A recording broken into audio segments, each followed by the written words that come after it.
Pinagpalang araw po sa inyo, kabanong, pati na rin sa mga kapwa ko kaabangers at mga kayanggaw na walang sawang sumusuporta sa channel na ito. Gusto ko lang pong ibahagi ang tunay na kwento na naranasan namin ng kaibigan ko noong naglakbay kami sa probinsya ng Mindoro. Ito ang parte ng aking buhay na masasabi ko talagang sumubok sa katapangan at katatagan ko. Kahit maraming taon na ang nakalilipas, nananatili pa rin nakaukit ang mga karanasan na yun sa aking puso. Kilalanin niyo na lamang ako sa pangalang Miguel. At ito ang aking natatanging kwento. Bago natin simulan ang handog na kwento ngayong gabi, maaari sanang pindutin niyo ang subscribe button para sa mga bago pa lamang sa aming channel. Ang inyong suporta ay malaki ang maitutulong para sa patuloy na paghahatid namin ng magagandang kwento. Maraming salamat po. Sigurado ka bang pinayagan ka ng girlfriend mo, pre? Baka mamaya niyan, tawagan na naman ako ni Karen, ha? At ako na naman ang awayin. Sabihin na naman na isinama kita. Totoo naman na isinama mo ko eh. Ang problema lang, sumama ako. Pero wag mo nang intindihin yung babaeng yun. Napaka-unfair nun sa akin eh. Ha? Unfair? Bakit? Anong problema? Kapag siya may lakad, umaalis siya nang hindi nagsasabi sa akin. Wala namang siyang naririnig sa akin. Kapag tinanong ko nga kung bakit hindi siya nagpaalam aba, siya pa galit. Ay nako, babae nga naman. Unfair nga yan.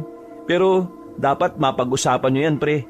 Kasi kapag naging mag-asawa na kayo, masasanay siya na laging siya yung pinagbibigyan. Tapos ikaw masasanay ka na lang na laging ikaw yung umiintindi. May punto ka, pre. Pero ilang beses na namin pinag-usapan yan eh. Nauulit na lang ng nauulit. Kaya ito tuloy. Minsan, hindi na rin ako nagpapaalam sa kanya. Kasi, ano pang sense, di ba? Unfair eh. Kaya ako, ayoko muna ng ganyan. Ang sakit lang sa ulo niyan eh. Ang sabihin mo, torpe ka lang. Lumalapit na sa iyo si Ara, ayaw mo pa eh. Hindi naman sa ayaw, pre. Bata pa yun eh, ano ka ba? Anong bata? Magtatapos na ng college yun next year eh. Di, ang ibig ko sabihin, kahit nasa tamang edad na yon, parang kuya na ako nun. 5 taon nang tanda ko dun eh. Isa pa, nag-aaral pa yun. Baka mamaya masira ko pa yung kinabukasan nun. Bata pa rin siya sa paningin ko. Siya pa rin yung bunso-bunso natin nung naglalaro tayo sa buhangin ng dati, di ba? Ikaw bahala. Kakaganyan mo, tatanda ka talagang binata. Pero, teka lang. Tama ba tong dinaraanan natin? Sabi dito sa mapa, kapag nalagpasan na natin yung ilog, kakaliwa tayo. Wala pa naman tayong nakikitang ilog, di ba? Tama naman siguro yan. Ay, nako, pahinga na kaya muna tayo. Nakakapagod na eh. O sige, dito muna. Hinihingal na rin ako eh. Nasa isang hiking kami nung araw na yon, kabanong. Ginagawa na talaga namin yon kada taon tuwing Marso. Nakaugalian na rin kasi namin. Para kasi sa amin, ang pag-hike ang isa sa pinakamabisang paraan para makapag-relax at para makapag-isip-isip ng mas mapayapa. Ang totoo, marami kaming magkakasama. Nauna na ang iba at kaming dalawa lang ni Tokek ang naiwan. Nagtatay kasi si Toke kaya hinintay ko pa siyang maging maayos. Masaya naman ang mga unang oras ng paglalakbay namin. Payapa at nakaka-relax naman talaga ang gubat na aming nadaraanan. Pero bandang hapon, napansin ko na parabang unti-unti na kaming naliligaw. Hindi pa rin namin nalalagpasan ng ilog. Nakailang balik na rin kami pero wala pa rin nangyayari. Kalmado naman kami. Ilang beses na rin kasi naming naranasan ang ganoong senaryo kaya alam na namin kung papaano ihahandle. Tara, baliktarin natin yung damit natin. Baliktarin ng potek. Hindi naman totoo yan, pre. Nung huling naligaw tayo at binaliktad natin yung damit natin, mas lalo tayo nagkandaligaw-ligaw eh. Buang, lasing naman kasi tayo nun. Baliktarin mo na lang, wala namang mawawala eh. O sige, sabi mo eh. Matapos namin baliktarin ang mga suot namin ay nagpatuloy kami kagad sa paglalakad, Kabanong, na parabang nakasalalay sa mga suot namin ang paglitaw ng tamang daan. Nung mga oras na yon, nag-iba na rin ang nadaraanan namin, pero hindi pa rin kami nakakarating sa patutunguhan namin. Ni hindi pa rin namin naririnig ang agos ng ilog. Pre, yun o, may bahay. Baka pwede nating matanong kung saan yung tamang daan. Buti naman. Akala ko walang nakatira dito eh. Nagmamadali kaming lumapit doon. Inabutan namin ang matandang babae. Napatingin din siya sa amin nang makita niya kami. Anong kailangan ninyo? Magandang hapon po. Medyo naliligaw po kasi kami. Pwede niyo po bang ituro sa amin kung saan ang tamang daan? Mga hiker kayo, ano? Opo ganun na nga po. Alam ko na yan. Sa totoo lang, hindi lang din naman kayo ang mga namumundok na naliligaw. Marami-rami na rin akong tinanggap dito sa bahay ko para magpahinga. Pero nakaalis din naman sila at nakita ang tamang daan. Alam ko ang daan, pero ngayon, mas mainam na palipasin niyo muna ang oras. Po? Bakit po kailangan pang palipasin ng oras? Kailangan na po kasi naming masundan yung mga kasama namin eh. Lahat ng mga napapadpad dito sa akin, umaga na sila umaalis. Alam nyo kasi, dito sa kagubatan na ito, kapag ganitong oras, nagsisimula ng gumala ang mga mababangis na baboy ramo sa daan. Mga bandang 4:00 sila ng madaling araw nawawala. Delikado kasi kung hahayaan ko kayo maglakad dyan 5:00 na. Malapit nang sumapit ang gabi. Manang, di po ba ang mga baboy ramo hindi naman umaatake kapag hindi sila nakakaramdam ng panganib? Alam ko, pero hindi naman katulad ng ibang baboy ramo ang sinasabi ko. Mas mababangis pa sila. Maniwala kayo sa hindi. Meron na ngang namatay na tao dito dahil sa mga baboy ramo na yan. Ibig pong sabihin, nangangain talaga ang mga baboy ramo ng tao? Oo, para silang mga leon. Pero nabawasan na ang mga baboy ramo dito. Kasi may mga ngaso rin naman sa gubat. Yun nga lang, minsan natatakot din sila kasi may oras na maraming baboy ramo ang humahabol sa kanila. Kaya kung ako sa inyo, dumito na muna kayo hanggat maaga. Mas mainam na rin kesa naman mapahamak kayo. Mas lalo niyong hindi makikita ang mga kasama ninyo. Pre, kailangan natin makarating sa mga kasama natin dahil hinihintay din nila tayo eh. Kapag hindi tayo nakasunod sa kanila, iiwanan na nila tayo at sa norte na sila dadaan. Paano yung sinasabi ni Manang? Naniniwala ka kagad dyan. Hindi nga natin alam kung dapat bang pagkatiwalaan yan eh. Paano kung totoo? Tapos, hinabol tayo ng mga baboy ramo. Anong gagawin natin? Paano kung hindi totoo? Di mas lalo lang tayong tumagal sa gubat. Pre, ayoko pang mamatay. Kung gusto mo na makita si Lord, di tumuloy ka. Dito na muna ako. Pambiraan naman oh. Sige na. Kasama na ako dito. Papaiwan na rin ako. Natakot ka rin ba? Ano? Tapos na ba kayong magdesisyon? Sige po. Dito na po muna kami. Pero, hindi po ba nakakaya? Baka po magalit ang pamilya ninyo. Wala ang pamilya ko. Yung asawa ko'y nagtatrabaho sa bayan. Sa linggo pa ang uwi niya. Ang mga anak ko naman ay may kanya-kanya ng pamilya ngayon. Buti naman po't kinakaya niyong mag-isa rito. Matagal naman na ganito ang buhay ko. Kaya sanay na sanay naman akong walang kasama. Pero siyempre, iba pa rin talaga kapag meron kang nakakausap. Hindi napapanis ang laway mo. O sige na, pumasok na muna kayo. Malamig ang klima nung mga sandaling yon, Kabanong. Mabuti na lang, binigyan kami ni Aling Mirna ng makapal na jacket. Sa obserbasyon ko noon, wala naman akong nakita o naramdaman na kahinahinala sa matanda. Mukha naman siyang mabuting tao. Maayos din naman ang lugar niya.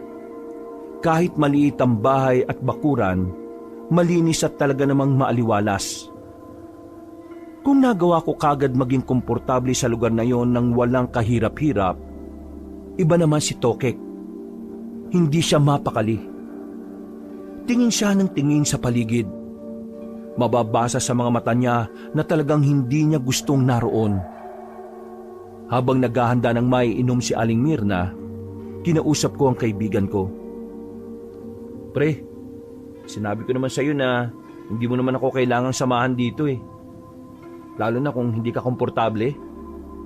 Mas magiging hindi ako komportable kung iiwan kita mag-isa rito. Sus, takot ka lang lumakad mag-isa dahil dun sa mga baboy mo. Hindi naman ako naniniwala dun, pre. Ano ka ba? O basta, mas mainam ng ligtas tayo. Wala namang masama kung maniniwala, di ba? Malay mo, yung matanda talaga ang nagligtas ng buhay natin. Miguel, Tokek, tama? Yun ang pangalan ninyo? Ay, pasensya na at makakalimutin talaga ako eh. Eto, inumin nyo. Pampainit yan. Mamaya kakain na rin naman tayo ng hapunan. Hintayin ko lang matapos ang nilalaga ko. Kaya, dyan lang kayo. Uminom lang kayo. Sa bakuran lang ako. Sige po, maraming salamat po, Aling Mirna. Pre, naalala mo si Amante? Amante? Oo. Paano ko makakalimutan yun? Nung high school tayong tatlo yung solid na tropahan. Wala. Naalala ko lang. Sabi niya kasi dati, biyasa siya sa paghuli ng baboy ramo. Kung kasama siguro natin siya, no? Walang magiging problema kahit totoo yung sinasabi ni Aling Mirna. Bigla naman kasing hindi na nagparamdam nung makagraduate na tayo eh. Hindi nga natin alam kung nakapag-college ba yung mokong na yun eh. Di ba, taga rito ni sa Mindoro yun? Ang laki ng Mindoro, pre. Paano naman natin mahahanap yun? Mali mo lang, di ba? Napapailing na lamang si Tokek. Alam niya kasing malabong makita pa namin si Amante. Kasi kung may balak siyang magpakita sa amin, matagal na sana niyang ginawa. Mabuting tao si Amante. Nung nag-aaral kami, madalas na palagi namin siyang dinadamay sa mga kalokohan namin. Si Amante ang tipo ng estudyante na aral at bahay lang ang pinupuntahan. Gumagala lang siya kapag kami ang kasama. Tahimik lang din siyang tao. Sa sobrang tahimik, nagsasalita lang kapag tinatawag ng teacher namin. Kahit na ganoon, naging kaibigan namin siya sa maraming dahilan. Isa na nga rito ay ang pagiging maalalahanin niya sa amin. Palagi niya kaming inaalala sa lahat ng bagay at sa lahat ng oras. Ang kaso nga lang, mula nang makapagtapos kami ng high school, umuwi siya ng Mindoro. At kahit na kailan, wala na kaming narinig mula sa kanya. Hinanap na rin namin siya sa internet, pero walang kahit na ano kaming nakita na maaaring magturo kung nasaan siya. Pre, parang ano? Parang ano? Parang nakakaramdam ako ng pagkahilo eh. Ha? Ayos ka lang ba? Ewan ko. Para akong nahihilo na. Inaantok. Aling Mirna? Bakit? Anong nangyari? Ito po kasing kaibigan ko. Bigla na lang naging ganyan. Parang inaantok daw. Pre, hindi ko na kaya. Inaantok na ako. Nang tuluyan ng mapapikit ang mga mata ni Tokek, ay agad na rin akong kinabahan. Ilang ulit ko siyang ginising, pero kahit na anong alog ko sa kanya, ay hindi na dumidilat ang mga mata niya. Tokek! Tokek! Uy! Gising! Pre, gising! Ay nako, Aling Mirna, ano pong pwede natin gawin? Hayaan mo na muna siya. Hayaan? Bakit? Bakit po hayaan? Baka mamaya kung anong mangyari sa kanya. Huwag ka mag-alala. Pareho lang naman kayo. Ho? Ano pong sinasabi nyo? Ano pareho? Mangyayari din sa'yo yan. Nang makita ko ang kakaibang ngiti sa mukha ng matandang babae, tumayo ako at marahang umatras. Naramdaman ko na lang na nagtindigan na ang mga balahibo ko. Hindi ko alam pero pakiramdam ko, may binabalak na masama sa amin si Aling Mirna. Naisipan kong tumakbo. Nang kikilos na sana ako, ay bigla na lang din akong nahilo. Umikot na siya sa paningin ko. Bago ako makaupo at mawala ng malay, narinig ko pa ang sinabi niya. Masyado kasi kayong malambot at maawain sa matanda. Kaya madali kayong naloloko. Niloko mo kami. Manluloko ka. Nawala na ako ng malay, Kabanong. Paggising namin, nakatali na ang dalawang kamay namin sa haligi ng bahay. Mahilo-hilo pa rin kami nung mga sandaling yun. Pero dahil sa pagnanais naming makatakas sa kamay na matanda, pinipilit namin bumalik sa dating katinoan. Sinabi ko na nga bang hindi tayo dapat magtiwala sa matandang yun eh. Tingnan mo ang nangyari oh. Oo na, kasalanan ko na. Kaligtasan lang din naman natin ang iniisip ko eh. Kaligtasan din naman natin ang iniisip ko eh. Kaya dapat nakinig ka sa akin. Wala naman mangyayari kung magtatalo pa tayo. Inamin ko ng kasalanan ko ang nangyari. Ngayon, kailangan natin mag-isip kung paano tayo makakaalis dito. Nang marinig naming nakabalik na ang matandang babae, nagkunwari kaming wala pa ring malay. May kasama si Aling Mirna. 2 binatilyo na sa palagay namin ay nasa edad 16 pa lang. Wala pang malay mga yan. Mamaya pa ang gising yan. Kaya habang tulog pa, dalhin nyo na ang mga alaga natin para makakain na ang mga baboy ramo natin. Kawawa naman, ilang araw nang hindi nakakakain eh. Nang kalagan na nila kami ng tali, doon na kami nakakuha ng tamang pagkakataon. Sabay naming sinuntok sa muka ang 2 binatilyo. Alam naming mali na manakit ng menor de edad, pero kung hindi namin gagawin yon, kami naman ang mamamatay. Dali! Habulin ninyo! Nakalabas kami ng bahay nila. Madilim ang paligid kaya medyo tumatama-tama kami sa mga nakaharang na sanga. Pero wala na kaming pakialam. Ang tanging iniisip na lang namin ng kaibigan ko ay makalayo doon. Ni hindi na nga rin namin nakuha ang bag namin doon. Sarili lang namin ang dala-dala namin. Dahil nakakaramdam pa rin kami ng pagkahilo, ilang beses din kaming nadadapa. Pero patuloy kaming bumabangon. Alam namin pareho na kapag naabutan kami ng 2 binatilyo, maari din kaming mamatay dahil may hawak ng patalim ang mga yon. Makalipas ang halos 5 minuto, nakaramdam na rin kami ng pagod. Meron kaming napuntahang parang bakanting lote na sa gitna pa rin ng kagubatan. Hingal na hingal kami. Wisit na matandang yun ha. Oh, ano? Alam mo na ngayon. Oo na nga, kasalanan ko na nga. Paulit-ulit ka naman eh. Ang kulit mo kasi. Pasensya na nga. Oh, huwag kang iiyak. Ligtas naman na tayo eh. Isipin na lang natin kung saan natin mahahanap ang daan para marating na rin natin yung mga kasama natin. Pre, naririnig mo ba yung naririnig ko? Ha? Ang alin? Ayan oh. Teka, dinosaur ba yan? Buang! Mga tunog ng baboy ramo yan! Natataranta kaming 2 nang mapagtanto naming meron ng baboy ramo sa paligid. Dinampot namin ang sanga na nasa gilid namin. Maya-maya pa, nakita na lang namin na nasa harapan na ng aming pinagtataguan ng mga yon. Hindi sila basta-basta. Baboy ramo sila, ngunit malaki. Parang inahing baboy pero kulay itim. At sa unang tingin at dinig pa lang namin, alam naming nananakit talaga ng tao yon. Pre, kapag sinabi kong takbo, takbo ah! Doon tayo dadaan! Hintayin na lang natin kaya sila na makalagpas. Ang tagal eh! Kanina pa tayo dito. Baka mamaya makita na nila tayo.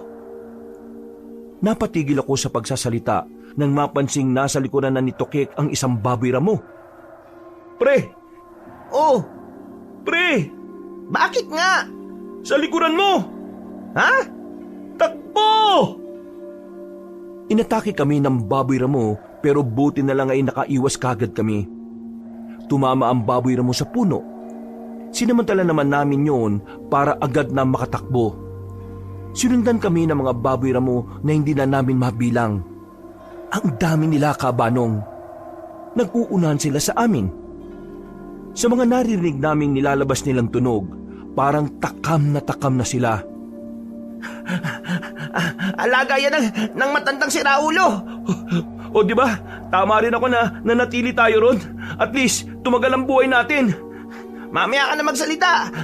Bilisan mo na lang. Ang bagal mo tumakbo. Tila walang kapaguran ng mga baboy ramo sa kakahabol sa amin, Kabanong. Habang kami, laylay na ang dila namin.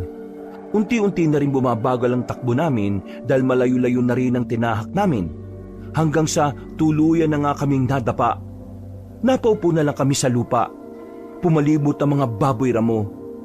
Nag-away pa ang iba sa kanila at parang nagtatalo kung sino ang unang lalapa sa amin. Noong mga sandaling yon, Kabanong, tinanggap ko na lang talaga na yun na ang katapusan namin. Pero nagkamali ako. Natataranta ang mga yon nang biglang merong dumating. Isang lalaki na nakatakip ang muka ng telang itim. Pinagtatataga niya ng hawak na itak ang mga baboy ramo. Tinamaan naman ang mga yun pero mabilis ding nakatakbo paalis. Natulala na lang kami sa nangyari. Ang akala kasi namin ay makikita na namin ang tarangkahan ng langit. Hindi pa rin kami nakatayo. Kahit na wala na ang mga baboy ramo, nakatingin lang kami sa lalaki. Maya-maya lang lumapit siya sa amin. Niligtas mo kami. Maraming salamat ha. Kung hindi ka dumating, baka pinaglalalapan na kami ng mga hayop na yun eh. Ang galing ng ginawa mo. Hindi ka ba natatakot sa mga yun? Parang sanay na sanay ka na eh. Nasabi ko na sa inyo noon, matagal ko na itong ginagawa. Nang marinig namin ang tinig na yon, nagkatinginan kami ni Tokek. Kilala namin ang boses na yon at hindi kami maaaring magkamali. Tumayo kami, tiningnan namin ng maigi ang kalahati ng mukha niya. Pero dahil liwanag lang ng buwan ang meron sa paligid, hindi namin siya mamukaan. Amante, ikaw ba yan? Sumama kayo sa akin kung gusto niyo pang mabuhay. Teka, sandali lang. Ikaw na ba talaga yan? Oo, ako na nga to. Sa sobrang tuwa namin ni Tokek, parang nakalimutan na namin ang mga nangyari. Agad namin siyang niyakap ng maigpit. Hindi namin inakala na sa ganong lugar at sa ganoong paraan namin siya makikitang muli. Diyos ko, dito ka lang pala namin matatagpuan. Ang tagal namin hinintay na mangyari to. Ano bang nangyari sa iyo, pre?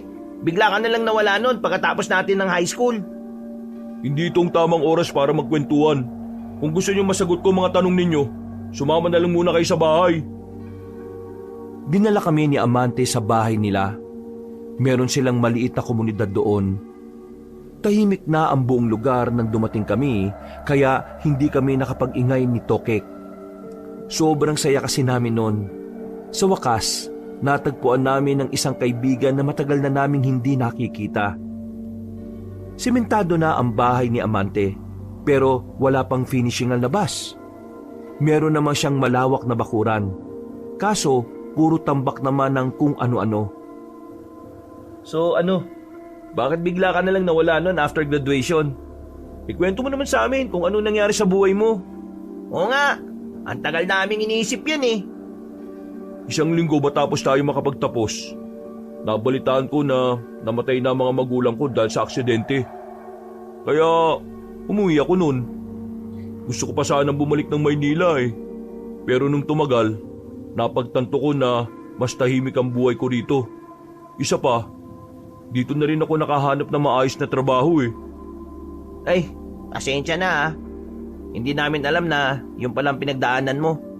Pero sana man lang nasabihan mo kami para nadamayan ka namin. Hindi ko na sinabi sa inyo kasi Ayaw kong mahawaan ko kayo ng kalungkutan eh. Pero sa loob ng maraming taon, hindi ka man lang ba gumawa ng paraan para makausap kami? Naisip ko, pero hindi ko ginawa. Ayoko na kasing guluhin ang buhay ninyo eh. Anong guluhin? Pinagsasabi mo. Hindi ka naman abala sa amin eh. Mas maganda siguro yung tropahan natin kung nagparamdam ka lang nun. Wala naman kasi sa amin problema kung nasa malayo ka eh.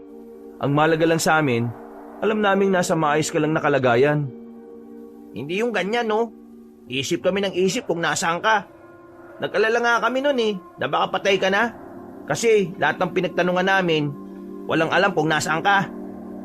Pati nga ex mo eh, si Jamila. Yung mataray na akala mo naman eh napakaganda, pero ang dumi naman ng kuko. Kinausap namin yun, para lang makita ka. Pero wala rin naman kaming napala. Maraming salamat na tinanap niyo ako ah. Pero ayos lang ako. Ano namang ginagawa mo ngayon? Anong trabaho mo? Kayo ang dapat kong tanungin. Anong ginagawa niyo rito sa Mindoro? Anong ginagawa niyo sa gubat? At bakit kayo hinahabol ng mga mababangis na baboy ramo? Ang totoo niyan, yun din ang gusto namin ikwento ngayon. Tokek, sabihin mo nga pre. Ikaw na, nakakatamad dumaldal eh. Sige, ganito yon. Nasa kalagitnaan kami ng hiking. Nawala kami sa direksyon ng mga kasama namin. Pero may tumulong sa amin na matandang babae. Aling Mirna yung pangalan. Akala namin nung una mabuting tao siya eh. Pero nung may pinainom siya sa amin, nawalan kami ng malay. Paggising namin, ipapakain niya na kami sa mga alaga nilang baboy ramo. Buti na lang, yung 2 binatilyo na kasama niya, nasapok namin sa mukha eh, nung pinapakawalan kami. Kaya yun, nakatakas kami. Wisit na matandang yun. Kaya una pa lang eh, wala talaga akong tiwala dun eh. Hindi kayo dapat magtitiwala sa kung sino-sino lang. Lalo na ngayon nyo lang nakita.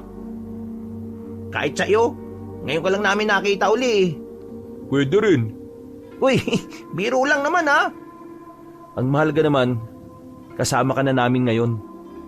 Pero hindi na ako aalis sa probinsyang to. Marami akong dapat gawin dito eh. Kahit minsan, bawal kang sumama sa amin sa Maynila. Bawal. Saka lang ako makakabalik ng Maynila kapag tapos na ang lahat ng gagawin ko rito. Ano pong mga ginagawa mo rito? Marami. Laki ng pinagbago mo. Dati, parang hindi ka makabasag pinggan. Ngayon, mukhang hindi ka na pwedeng biruin eh. Nakakatakot yung pagiging tahimik mo. Ako pa rin naman yung dati eh. Wala pa rin namang nagbago. Pero, ang galing mo kanina ha. Totoo pala talagang birador ka ng mga baboy ramo dito, no? Paano kayo makakabalik sa mga kasamahan ninyo? Yun nga ang di namin alam. Naiwan namin ng mga damit namin dun sa bahay na matanda eh. Naroon lahat. Pera, cellphone, tsaka mga damit namin. Naalala niyo ba kung nasaan yung bahay niya? Kukunin ko sa kanya yung mga gamit niyo. Wag na, delikado. Si Raulo matanda yun. Baka mamaya mas marami na sila doon kapag bumalik ka pa. Wala akong pakialam. Dito sa gubat, walang puwang ang mga masasamang tao. Kaso, hindi na rin naman namin maalala eh. Tensyonado na kasi kami kanina. Kaya yun, hindi na namin natandaan yung mga dinaanan namin. Takbo lang kami ng takbo eh. Akong bahala dyan. Sa ngayon, magpahinga na muna kayo. Doon sa loob, may bakanting kwarto doon. Maglatag na lang kayo kasi walang maayos na higaan eh. Pre, maraming salamat ha. Hanggang ngayon hindi pa rin kami makapaniwala na nakita ka na namin. Walang anuman pre. Hindi naman kayo ibang tao na sa akin eh. Para ko na rin kayo mga kapatid. Walang mapaglagyan ng saya namin ni Tokek noong mga sandaling yon. Yung pagkaulila namin sa isang kaibigan ay napawi dahil sa nangyari. Nakangiti kaming nakatulog noon. Sa sobrang saya ay parang wala kaming dinanas na katakot-takot. Ni hindi na rin namin naisip ang mga kasama namin sa hiking. Kinabukasan, dakong 8:00 na kami nagising. Wala na si Amante sa loob ng bahay. wala rin sa bakuran. Pero meron siyang iniwan na pagkain na nakatakip sa ibabaw ng lamesa.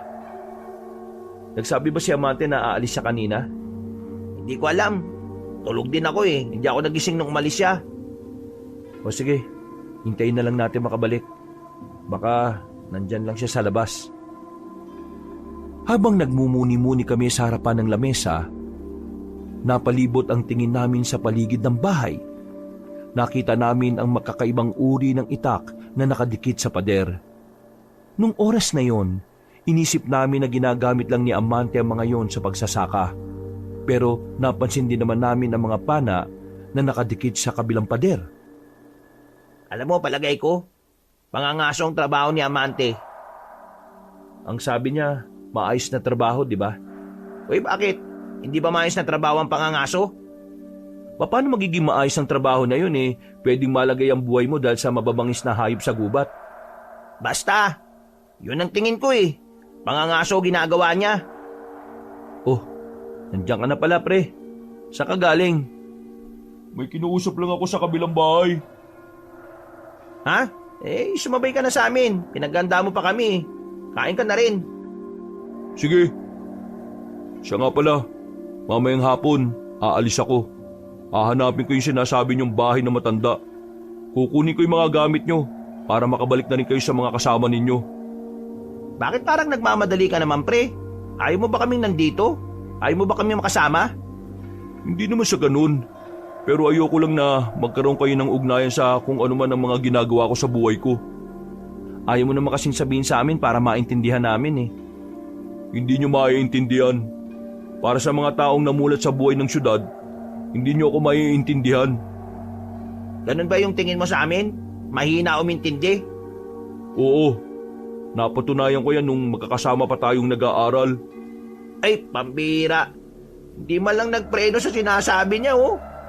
Eh, totoo naman kasi talaga. Kaya, dito lang kayo mamayang hapon ha. Ako na bahala. Pagbalik ko rito, dala-dala ko na yung mga gamit nyo. O kung di ko man yun makuha, gagawa ko ng paraan para makaalis kayo rito. Samahan ka na lang kaya namin. Di na, kaya ko na. Sasamahan ka na namin. Medyo naalala ko na kasi yung dinaanan namin eh. Sigurado ka ba? Oo, sigurado ako.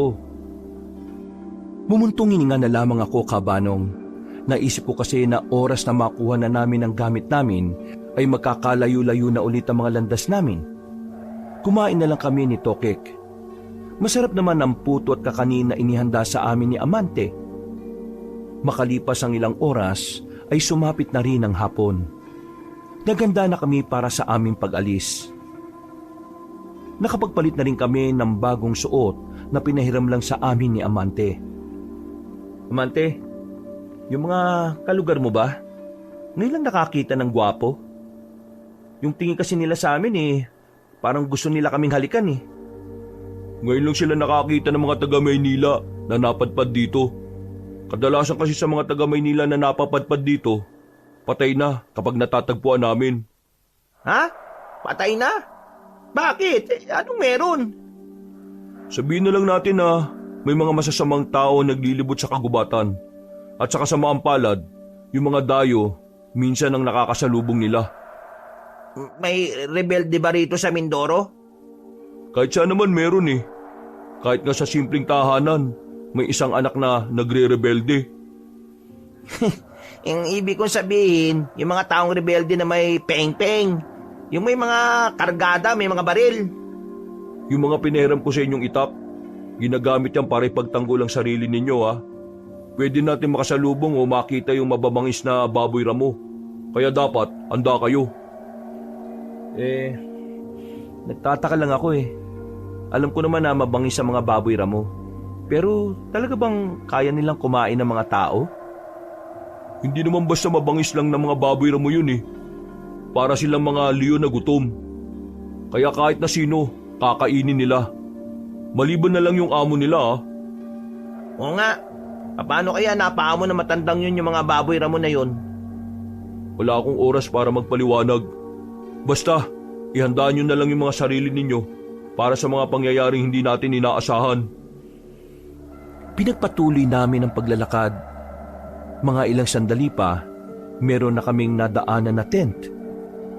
Agad na pumasok sa isip namin ni Tokek na baka mga kasamahan na rin namin ng mga yon. Kaya nagmamadali kaming makalapit doon. Pero pagtingin namin sa loob ng tent, wala namang kaming nakita. Tanging ang mga naiwang gamit lang nila ang naroroon. Bagay na nakapagdulot sa amin ng pag-aalala. Pre, wala na sila Jericho. Oh. Ano kaya nangyari sa kanila? Baka naman umalis lang sandali. Hintayin na lang natin sila makabalik. Eto, tingnan nyo to. Lumapit kami kay Amante. Tiningnan namin kung ano yung tinuturo niya. Nanlaki ang aming mga mata nang makita namin ang putol na braso na nasa lapag. Nakilala namin yung tattoo na nasa braso. Scorpion. Pre, yung tato, di ba tato ni Gemma yan? Ibig sabihin, kanyang braso yan? Putya, ano ba nangyari sa mga kasama natin? Amante, alam mo ba kung anong meron? Hindi na taong gagawa niyan eh. Kagaya nga ng sinabi ko, maiwagang kagubatan. Hindi natin alam kung ano ang mga narito. So, wala kang ideya kung ano nangyari sa kasama namin? Meron akong ideya, pero hindi pa ako sigurado, kaya hindi ko na muna sasabihin. Para ka naman timang eh. Sabihin mo na. Alam ko na, hindi naman kami matalino, pero maiintindihan namin yan. Ano na pre, sabihin mo na. Mga kasama namin yung pinag-uusapan natin dito oh. Mga aswang. Mga ano? Aswang? Seryoso ka ba? Base sa reaksyon ninyo, parang hindi rin naman kayo maniniwala eh. Yan ang dahilan kung bakit ayaw ko sanang sabihin sa inyo. O sige. Sabihin na nating aswang. Pero paliwanag mo sa amin, bakit may aswang dito? Bago pa kayo dumating dito, matagal nang may aswang sa kagubatan na ito. Noon, sa kabilang bundok lang meron. Pero dumami na sila. At ang mas malala pa, hindi alam ng mga tao kung sino sila. May kakayan kasi silang makapag-anyong normal na tao eh. Kaya mas madali silang nakakapambiktima. Magaling silang manlinlang. So, totoo ang aswang? Maraming beses ko na silang nakita. Kaya totoo sila para sa akin. At para sa mga taong narito sa amin. Kaya naman aswang lang ang nakikita kong salari na gumawa niyan sa kaibigan nyo. Kaya nga sinasabi ko sa inyo na ako na lang ang kukuha ng gamit ninyo eh. Kasi malakas ang kutob ko na ang mga baboy ramo na humahabol sa inyo ay mga aswang din. Baboy ramo? Aswang? Paano nangyari yun? Eh di ba hayop yung baboy ramo? Kung kaya nilang mag-anyong normal na tao, kaya rin nilang mag-anyong hayop. At isa ang baboy ramo sa ginagaya nila. Napahawak na lamang ako sa sentido nang maramdaman kong unti-unti yung kumirot Kaabanong. Makakahalong emosyon na ang nararamdaman namin ni Tokek. Takot, kaba at pag-aalala. Iniisip ko na kung totoo ngang may aswang, baka mga nilalang na yon ang kumuha sa mga kasamahan namin. Ayoko kayo magpanik kaya gusto ko sanang hindi na lang sabihin eh. Pero mas maganda na rin sigurong alam nyo na para hindi na kayo mabigla. Pero malimbundok o gubat ang napuntahan nyo eh.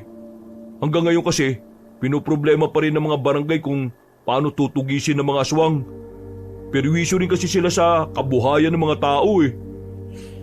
Miguel, dapat pala inalam muna natin kung anong meron sa bundok na to bago tayo rito nagpunta. Yun na nga rin ang pagkakamali natin. Pero sabi kasi ni Jericho, di ba? Okay naman dito. Kailangan na natin magpatuloy. Kailangan makuha na natin ang mga gamit nyo para makalis na rin kayo rito. Hindi kayo dapat nandito dahil pwede kayo mapahamak. Paano ka? Sanay na ako sa ganitong buhay, Miguel. Kaya wala kayong dapat na ipag-alala sa akin. Ngumiti na lamang siya sa amin ng papilit. Pinagpatuloy na rin namin ang paglalakbay. Kahit na nag-aalala pa kami sa iba naming kasama, wala kaming magagawa kundi ang sundin ang sinasabi ni Amante. Pinaubayan namin sa kanya ang lahat dahil siya ang mas nakakaalam ng mga dapat gawin. Dahil medyo nahihirapan kaming mahanap ang bahay ni Aling Mirna, inabot na rin kami ng gabi sa daan. Buti na lang ay may dala-dala kaming lampara na nagsilbi naming liwanag sa daan. Hindi nagtagal, meron na rin kaming natanaw na bahay. Namukaan namin ang bahay na yun. Nakabukas ang ilaw doon, kaya ang unang pumasok sa isipan namin ay merong tao. Kaya naman, maraan kaming naglakad palapit. Nakahanda na ang itak namin. Uunahan ko. Sinipa ni Amante ang pintuan, pero wala kaming inabutan sa loob. Wala si Aling Mirna doon. Nang hanapin naman namin ang gamit namin, wala na rin kaming nakita. Tanging bag na lang ang naiwan doon. Wala na ang mga laman. Lintik na buhay ito. Yun ang alang ang pag-asa natin para makalis sa lugar na ito na wala pa. Mukhang kinuha din nila para hindi tayo makaalis. Susunugin natin ang bahay na to. Ha? Ayos lang ba yon? Oo. Bakit? Hindi ba kayo galit sa mga nangyari? Sa mga ginawa sa inyo? Malamang galit. Pero hindi ba tayo makukulong? Aswang ang nakatira dito. Kaya wala kayong dahilan para makonsensya. Ibig sabihin, aswang yung matandang babae na yun? Paano mo naman nasabi yan, Amante? Bigla niyang kinuha ang isang librong itim na nakapatong sa parang altar. Binuklat niya yon at pinakita pa sa amin ang nilalaman. Nakita namin doon ang mga nakasulat na tungkol sa mga aswang. Mga imahe ng mga nakakatakot na nilalang. Tama nga ang hinala ko. Aswang ang matanda. Mga alaga niya yung mga baboy mo na aswang din. Amante, ano ka ba talaga? Bakit ang dami mong alam sa mga ganitong bagay? Hindi nyo na kailangan malaman. Mas mainam nang wala kayong alam para na rin sa kaligtasan ninyo. Yan ka na naman sa... Ha? Napatigil si Toki sa sasabihin niya nang maramdaman naming parang may ibang naroon bukod sa amin. Narinig namin ang mga kaluskos sa paligid, kaya sinenyasan na kami ni Amante na maghanda. Kinakabahan na ako noong mga oras na yon, kahabanong. Mahigpit ang hawak ko sa hawakan ng itak. Si Amante naman ay naunang lumapit sa pintuan. Sumilip siya sa labas. Tara! Labas, bilis! Tara! Palis pa lang kami ng bakuran, nakita na namin ang mga baboy ramo na papalapit na sa amin. Tinaga agad ni Amante ang isang baboy ramo na lumapit sa amin. Hindi niya yun tinigilan hanggang sa hindi bumulagta. Ang kaso nga lang, meron pang isang baboy ramo na umatake sa amin. Sa puntong yon, ginamit na rin namin ni Tokik ang hawak-hawak naming itak. Pinagtatataga namin ang baboy ramo pero nawindang kami nang makailag yon sa amin. Mga aswang ang mga yan! Ibig sabihin, may utak ang mga yan! Gamitan nyo rin ang utak! Kung makapagsalita naman to, parang wala naman kami mga utak. Sundin nyo na lang, mag-isip kayo! Nagdikit-dikit na kaming tatlo. Nanlalaki na lang ang mga mata namin ni Tokik nang makitang nag-anyong tao na ang mga baboy ramo sa harapan namin. Pagkatapos noon, narinig namin ang tinig ng isang matandang babae. Nasa bubungan siya ng bahay niya kasama ang 2 binatilyo na sinapak namin sa muka. Sinasabi ko na nga ba babalik kayo! Hoy tanda! Manluloko ka! Kunwari ka lang pala mabuting tao pero siraulo ka rin palang aswang ka! Hindi ko naman kasalanan na napakadali niyong kutuin. Kaya ngayon, ihanda niyo ang sarili ninyo dahil ipapakain ko na kayo sa mga alaga ko! Huwag kang kampante! Ipapakita ko sa iyo kung paano ko patayin itong mga alaga mo! At sino ka naman? Hiker ka rin. Paalala ko kasi hindi ba tayo nagkakausap nun? Bakit ka may epal ngayon? Kayong dalawa, umalerto kayo Kakayanin ba natin yung mga yan? Magtiwala lang kayo sa akin. Noong mga sandaling yun, parang gusto ko na lang isipin na mamamatay na lang kami, kabanong. Buong akala ko kasi ay hindi namin kakayaning harapin ang mga yon. Pero nagulat na lang kami ni Tokek nang biglang umatake na mag-isa si Amante. Gamit lang ang itak niya. Kinalaban niya ang mga aswang na nasa harapan namin. Kahit si Aling Mirna, nagulat din sa ginawa niya. Sa nakikita naming noon, parang biyasang-biyasa na si Amante sa ginagawa niya. Sino ka? Paano mo napaslang ang mga alaga ka? Bumaba ka dyan at harapin niyo kami. Ipapaliwanag ko sa iyo kung sino ako. Kayong dalawa, kalabanin niyo ang isang yan. Ipagiganti niyo ang mga alaga natin. Ngayon din! Bumaba ng bubunga ng dalawang binatilyo. Nagbago sila ng anyo. Nakakatakot ang mga mukha nila. Sobrang pangit. Umatake ang mga yon kay Amante ng sabay. Kaya naman sabay na rin silang namatay. Hindi man lang tumagal ng 2 minuto ang buhay nila. Dahil sa ginawa ni Amante, tila nagkaroon ng pag-aalinlangan si Aling Mirna. Nanlaki ang kanyang mga mata. Hindi makapaniwala na minadali lang ni Amante ang 2 binatilyo at ang mga alaga niya. Ano mo ginawa yon? Sino ka ba talagang binata ka? Hindi na mahalaga kung paano. Bumaba ka dyan, tatapusin na kita. Hindi pa tayo tapos, iho. Magkikita ba tayo ulit sa susunod na araw? At sinisiguro kong mamamatay ka? Kayo ng 2 mong kasama! Biglang tumalon si Aling Mirna papunta sa puno at tuluyan ang nakaalis. Nang masiguro naming wala nang ang aswang sa paligid, tinipon namin ang bangkay ng mga nilalang na yon at saka sinilaban ng apoy. Isinunod naman namin ang bahay ni Aling Mirna. Pumapatay ka na pala ng aswang ngayon, Amante? Yun ba ang trabaho mo? Oo, yun ang trabaho ko. At yun ang bumubuhay sa akin. Seryoso? Hindi ka ba natatakot para sa kaligtasan mo? Hindi. Nasanay na lang ako. Ito na rin kasi ang minana kong trabaho sa mga magulang ko. Pero pre, anong nangyari? Bakit nauwi ka sa ganito? Kinailangan kong gawin to eh. Dahil sa probinsyang to, walang naglalakas ng loob na lumaban sa mga aswang. Mahal ko sinilangan ko. Hindi ko hayaan na unti-unti itong pagharian ng mga salot. Kaso, delikado tong ginagawa mo, pre.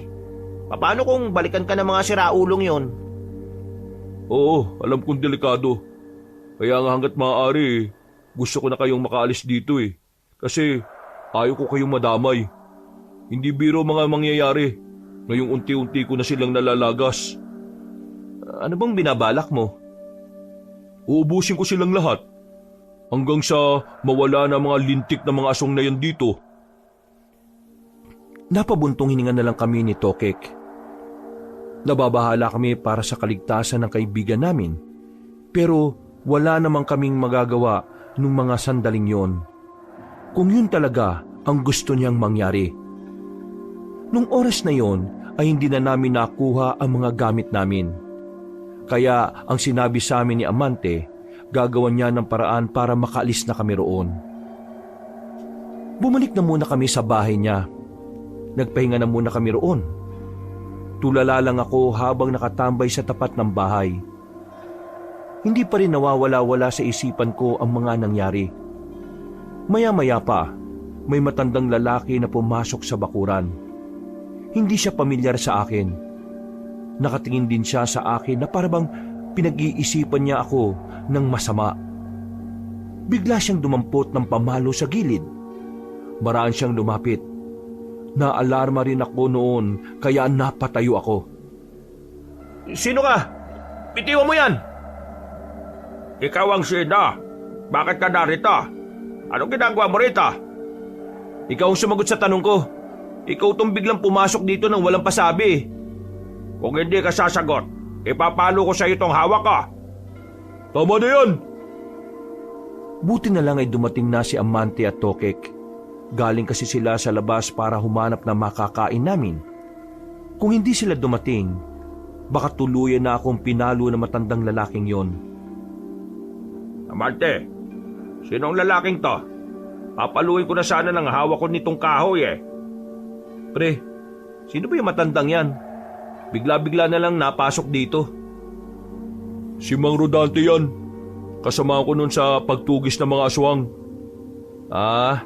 Akala ko kung sinong kalaban eh. Hindi ko alam na may mga kasama ka na pala rito sa bahay, Amante. Ngayon lang o. kailangan lang nila na matutuluyan. Munti ka na silang mabiktima ng mga aswang sa gubat habang nag-hike sila eh. Nakadaw pang palad nila yung mga aswang? Oo, mabuti na nga lang at nakita ko sila. May mga alam din po ba kayo sa mga aswang? Abay, oo naman. Baka hindi nyo na itatanong ako ang nagturo dyan sa taong yan. Lahat ng nalalaman niya, galing sa nalalaman ko. Si Mang Rodante ang isa sa mga naging guru ko nung nagsisimula pa lang akong aralin ng pagtugi sa mga aswang. Pasensya na po talaga. Akala ko kasi kanina kalaban kayo eh. Amante, kailan naalis tong mga ito? Alam mo naman na hindi sila pwedeng manatili rito. Pinaghahandaan natin ang paparating na gulo.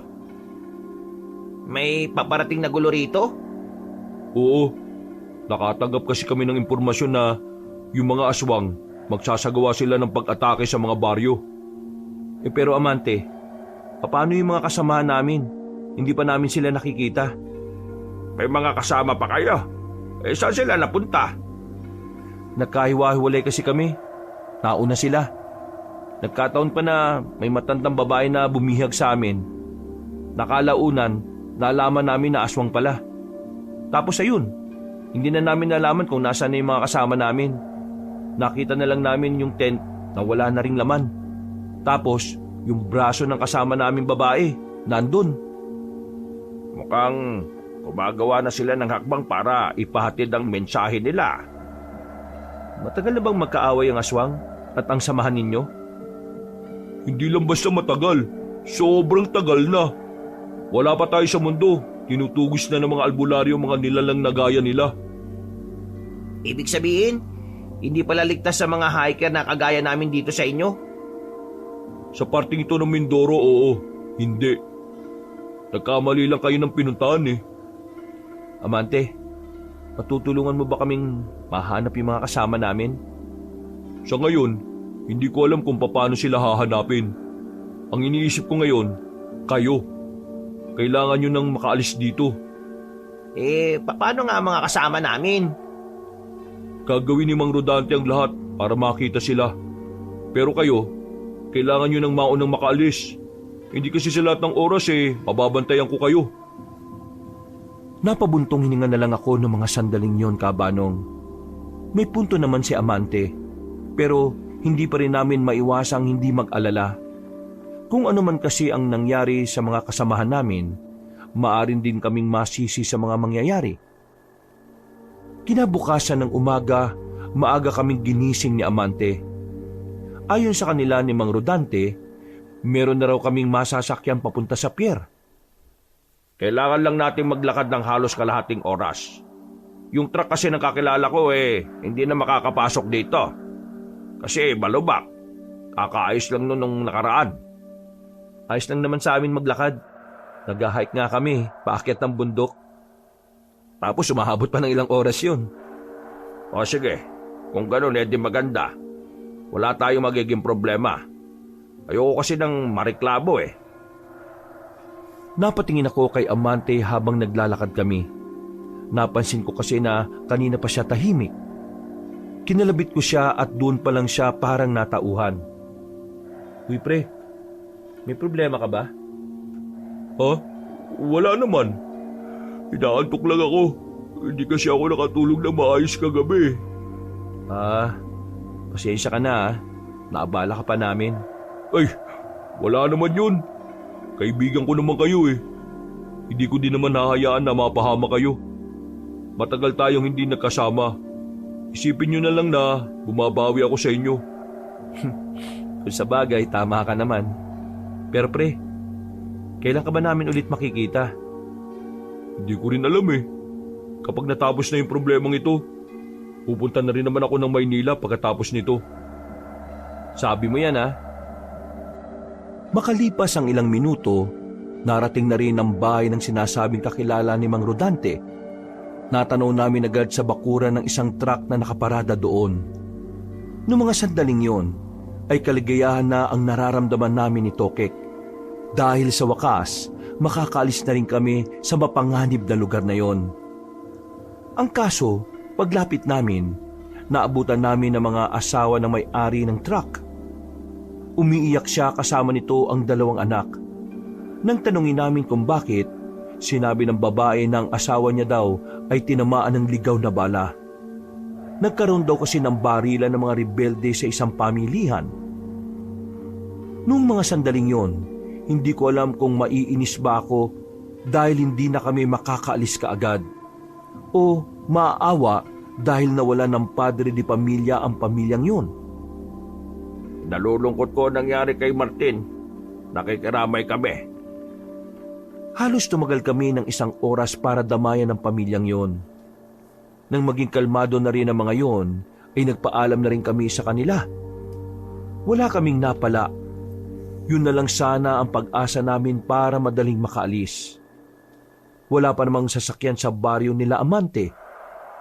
Mahirapang makakuha o kahit makaarkilaman lang. Pasensya na ha. Ginawa ko na makakaya ko. Ang kaso, bigla namang nagkaroon ng hindi inaasahan. Ay nako, awawa naman si Martin. Napakabait pa naman ng taong yon.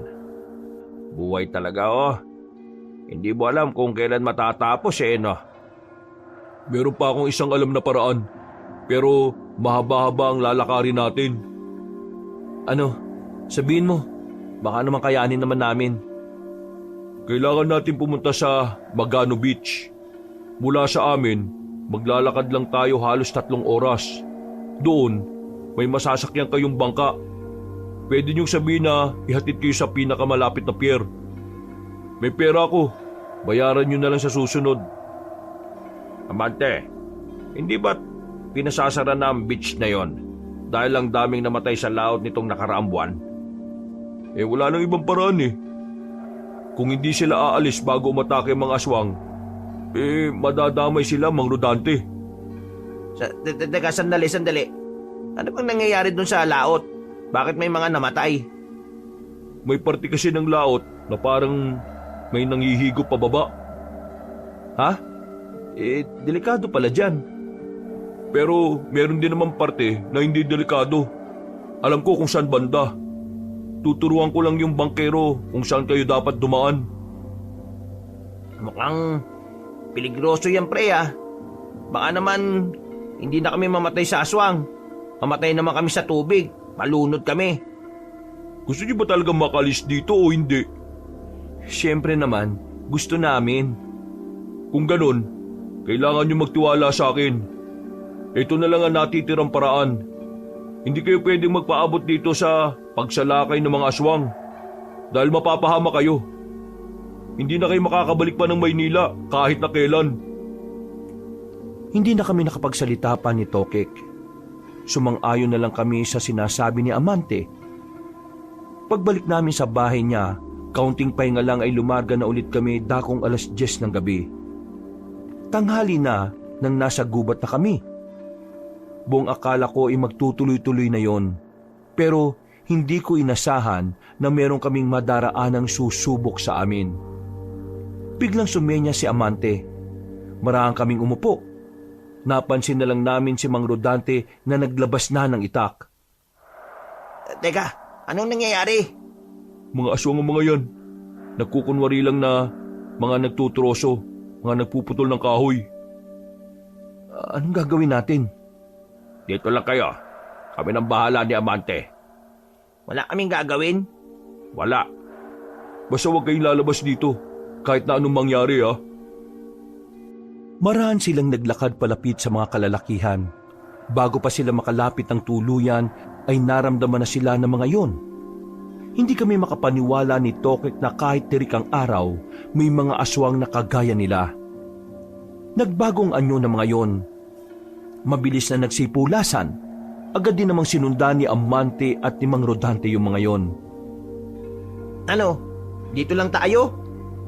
Tara, sundan natin sila. Dali! Kahit na pinagbawalan kami ni Amante na umalis, sumunod pa rin kami sa kanila. Nababahala kasi kami na baka sa kinalalagyan namin magpakita ang mga nilalang. Kakatakbo namin, bigla na lang may humarang na isang aswang sa amin. Wala pa naman kaming dalang sandata noon. Tanging bag lang ang meron kami. Hindi namin alam kung anong gagawin namin noong mga oras na yon, Kabanong. Ang tanging nakuha lang namin noon sa gilid ay ang malaking bato. Pero hindi nagpakita ng takot ang aswang na nasa harapan namin. Habang kami naman ni Tokek, nanginginig na kami sa takot. Huminga ako ng malalim. Sinubukan kong ibato sa kanya ang hawak-hawak ko. Pero sa kasamaang palad, hindi naman tinamaan. Ang tanga mo naman! Hindi mo dapat binato! Tingnan mo oh! Anong gagamitin natin ngayon? Wala tayong panlaban dyan! Eh di ka mao. Suntukan kong suntukan. Suntukan? Anong tingin mo sa mga aswang na yan? Tambay? Adik? Basagulero? Pumapatay ang mga yan, pre. Kumakain ng tao. Oo, alam ko. Pwede bang huwag ka na muna maingay dyan? Magsasalita pa sana si Tokek nang biglang tumalon papunta sa amin ng aswang. Una kong ginawa, sinalubong ko ng sapak sa panga ang nilalang na yon. Nang tamaan siya, kitang-kita ko na parang nakaramdam siya ng pagkahilo.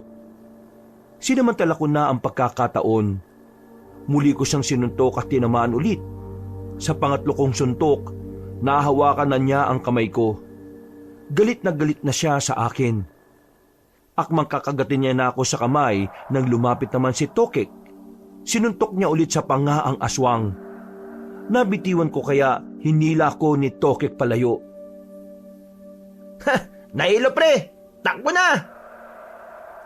Wala kaming sinayang na pagkakataon. Dali-dali kaming kumaripas palayo. Naiba na ang direksyon namin kina Amante at Mang Rodante. Pero hindi na namin yon inintindi pa. Ang tanging tumatakbo sa isipan namin ay matakbuhan ng isang aswang na nakabuntot sa amin. Katatakbo namin, meron na kaming narating na ilog. Malakas ang ragasan ng tubig doon. Kaya kung tatawid kami, maaari kaming tangayin. Wala rin naman kasing pwedeng mahawakan. Doon! Dungtong sa bato, dali! Tumungtong kami sa malaking bato. Nakita namin na ang aswang na humahabol sa amin ay biglang tumigil. Hindi siya nakalublob sa tubig sa hindi namin malamang dahilan. Ano? Takot ka sa tubig? Hindi ka siguro naliligo, no? Duwag!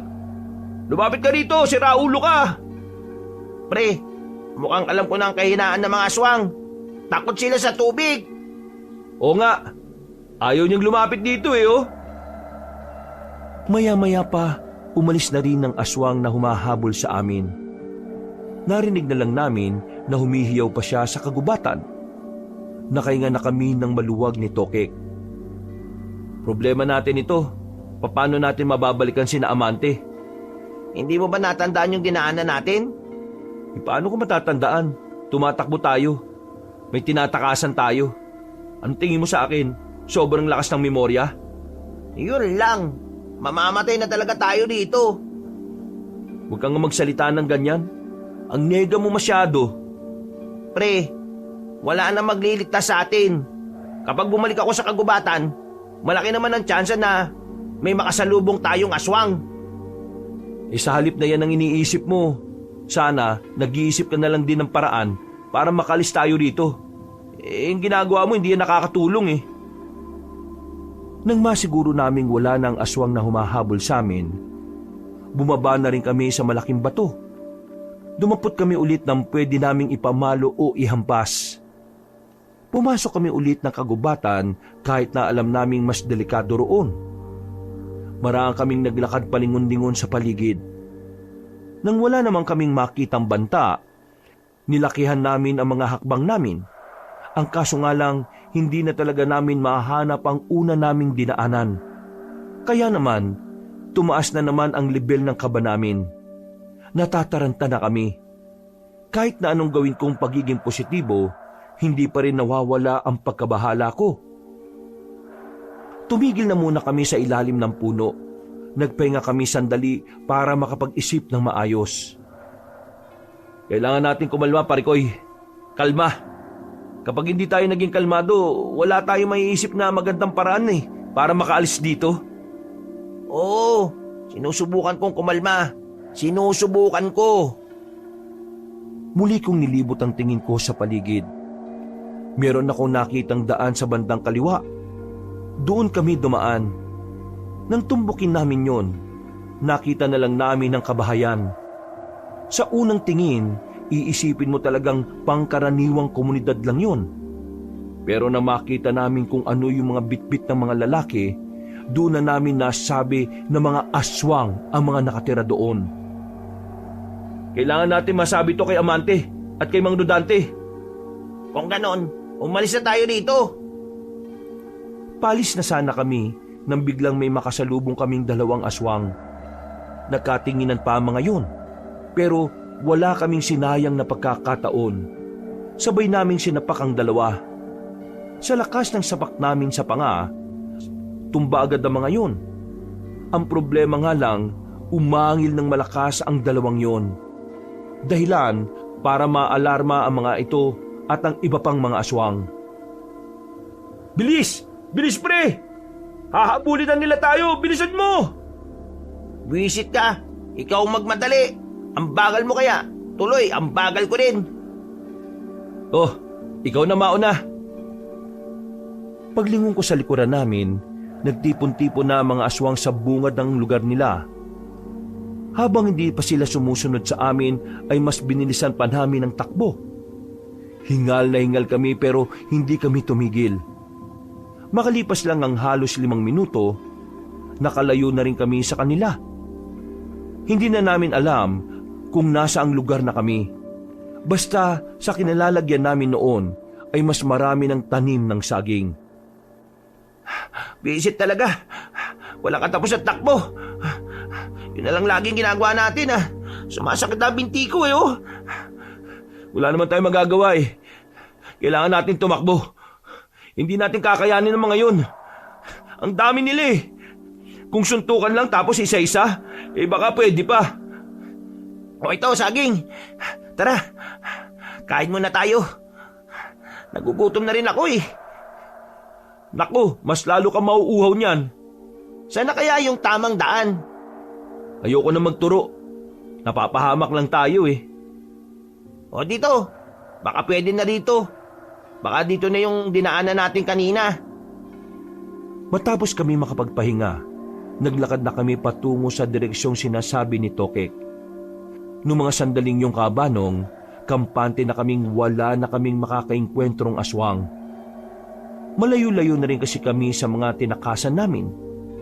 Nang lumiko kami sa isang iskinita na may mataas na halaman, isang matandang lalaki naman ang humarang sa amin.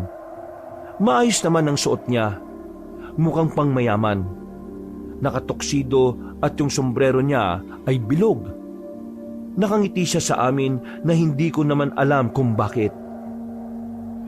Sino kayo? Bakit ganyan kayo makangiti? Pre, masamang kutob ko rito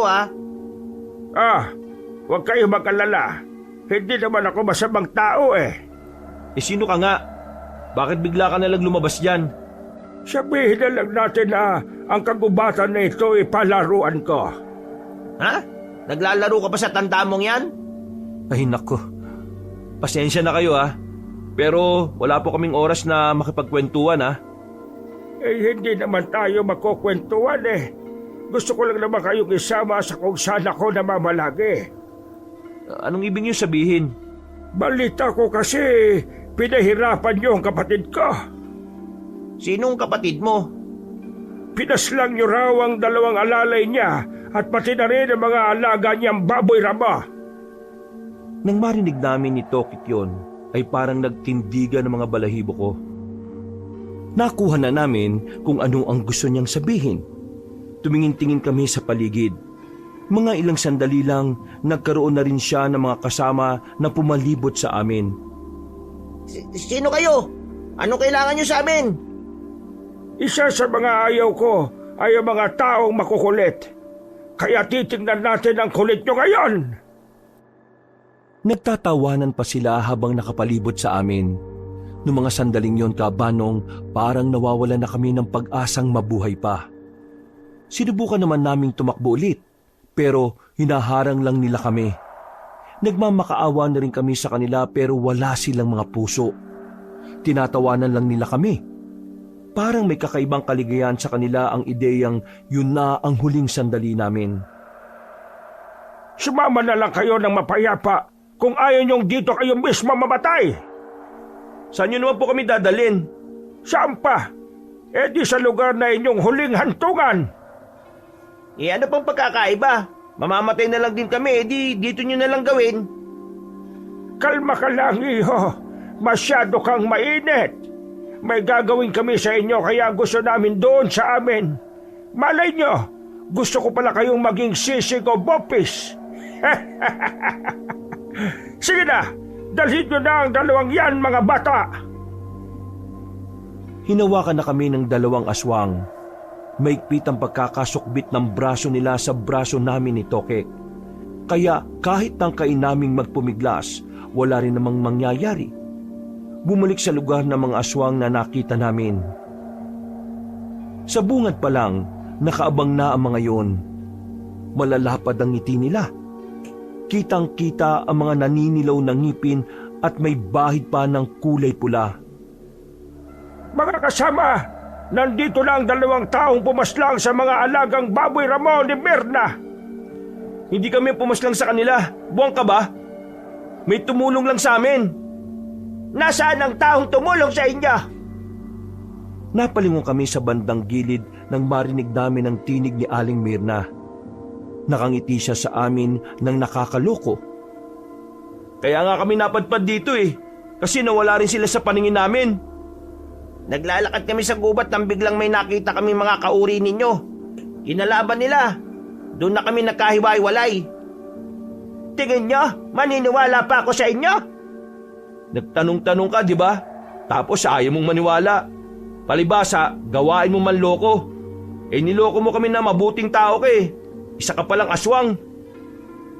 Kapatid, ipaubaya mo na sa akin ang dalawang ito. Bakit, kapatid? Ano bang gusto mong gawin sa kanila? Meron pa akong isang natitirang baboy ramo.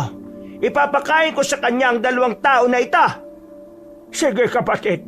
Ikaw na ang bahala sa kanila. Mga kasama, pasensya na kayo. Wala tayong bopis at sisig ngayon. Ibibigay ko muna sa aking kapatid ang dalawang handog. Pinaghihilan nila kami papunta sa isang silid. Malawak na silid yun na may mga dayami pa sa gilid-gilid. May naamoy din kaming mabaho. Tingin ko, kulungan talaga ng baboy ramo yun. Maya-maya lang, darating na rito ang alaga ko at lalapain nila kayo hanggang sa tuluyan na kayong maging buto na lang. Habang kami ni Tokek, tahimik lang kami sa gilid. Nagdarasal kami na sana ay magkaroon ng himala. Na sana bigla na lang mahanap nila Amante at Mang Rodante ang lugar na kinalalagyan namin. Kasalanan ko to Kung di sana ako nagtiwala sa matandang yun, di sana wala tayo dito sa sitwasyon na ito. Hindi naman nakakatulong yung pagsiself-pity mo, pre. Kahit sisihin mo man ang sisihin yung sarili mo, hindi na tayo makakatakas dito. Pare, gusto ko pang mabuhay. Hinihintay ako ng mga magulang ko sa Maynila. Ayaw ko pang mamatay. Sino bang gusto mamatay? Wala naman, di ba? Gusto ko din namang mabuhay At saka, maayos ka nga. Ikaw ang nagsasabi sa akin kanina na wag akong nega, tapos ngayon, ikaw naman tong ganyan. Huminga na lang ako ng malalim. Pinilit kong ikalma ang sarili ko. Naisandal ko na lang ang likod ko sa dingding. Pasimple kaming sumilip sa pintuan. Merong 4 na nagbabantay roon, kaya malabong makalabas kami. Isang oras na ang nakalipas, hintay kami ng hintay sa sinasabi ni Aling Mirna na baboy ramo. Pero wala namang dumarating. May pumasok na isang magandang babae. Maputi at makinis ang balat. Matangkad din siya. Mahaba ang buhok. Malaanghel ang muka. Nakakamangha ang kagandahan niya. Pero dahil nasa lugar kami ng mga aswang, alam namin ang babaeng yun ay isa ring aswang. Kaya sa isang iglap lang, nawala agad ang paghanga namin sa kanya. Magandang hapon sa inyong dalawa. Kumusta ang kalagayan niyo? Sino ka naman? Malamang aswang ka rin, no? Manggagamot ako. Narito ako para tingnan kung may mga sugat kayo. Manggagamot? Hindi mo kami malilin lang, no? Hindi kami kahapon pinanganak. Alam naming aswang ka rin. Aswang din naman talaga ako eh. Wala naman akong sinabing hindi. Ay naku, yung paan ninyo, may mga gasgas. Sa kakatakbo nyo siguro yan, ano? Manggagamot ka? Pero aswang ka? Anong pinaniniwalaan mo sa panggagamot? Pinaniniwalaan. Naniniwala ko na mahalaga ang buhay ng kahit na sino. Kung naniniwala ka sa paniniwala na yon, edi patakasin mo kami. At bakit ko naman gagawin yon? Kasi kung talagang pinahahalagaan mo ang buhay ng lahat, hindi mo kami hahayaan dito. Alam mo naman na oras na umalis ka mamaya patay na kami. Di baliwala rin yung panggagamot mo sa paa namin. Sa bagay, may punto ka nga naman. Tama ang sinabi mo. Ano, patatakasin mo na kami? Hindi. Sus, kala ko naman naintindihan mo yung sinabi ni Miguel. O baka naman mahina rin ang kukote mo, kagaya ng mga kasamahan mo. Sa sinabing yun ni Tokek, napansin namin na biglang sumeryoso ang mukha ng babaeng kausap namin. Biglang nanlisik ang mga mata niya. Hinila niya ang paa ko. Naglabas siya ng kung ano-anong gamot. Sapilitan niya yung ipinahid sa mga sugat namin sa paa. Papalagpasan na kami pero biglang pumasok ang mga bantay para hawakan ang magkabila naming braso. Sobrang hapdi ka, Banong. Maiihi kami sa sobrang kirot ng mga pinahid niya. Pero makalipas lang ang halos 2 minuto, nawala na rin ang sakit.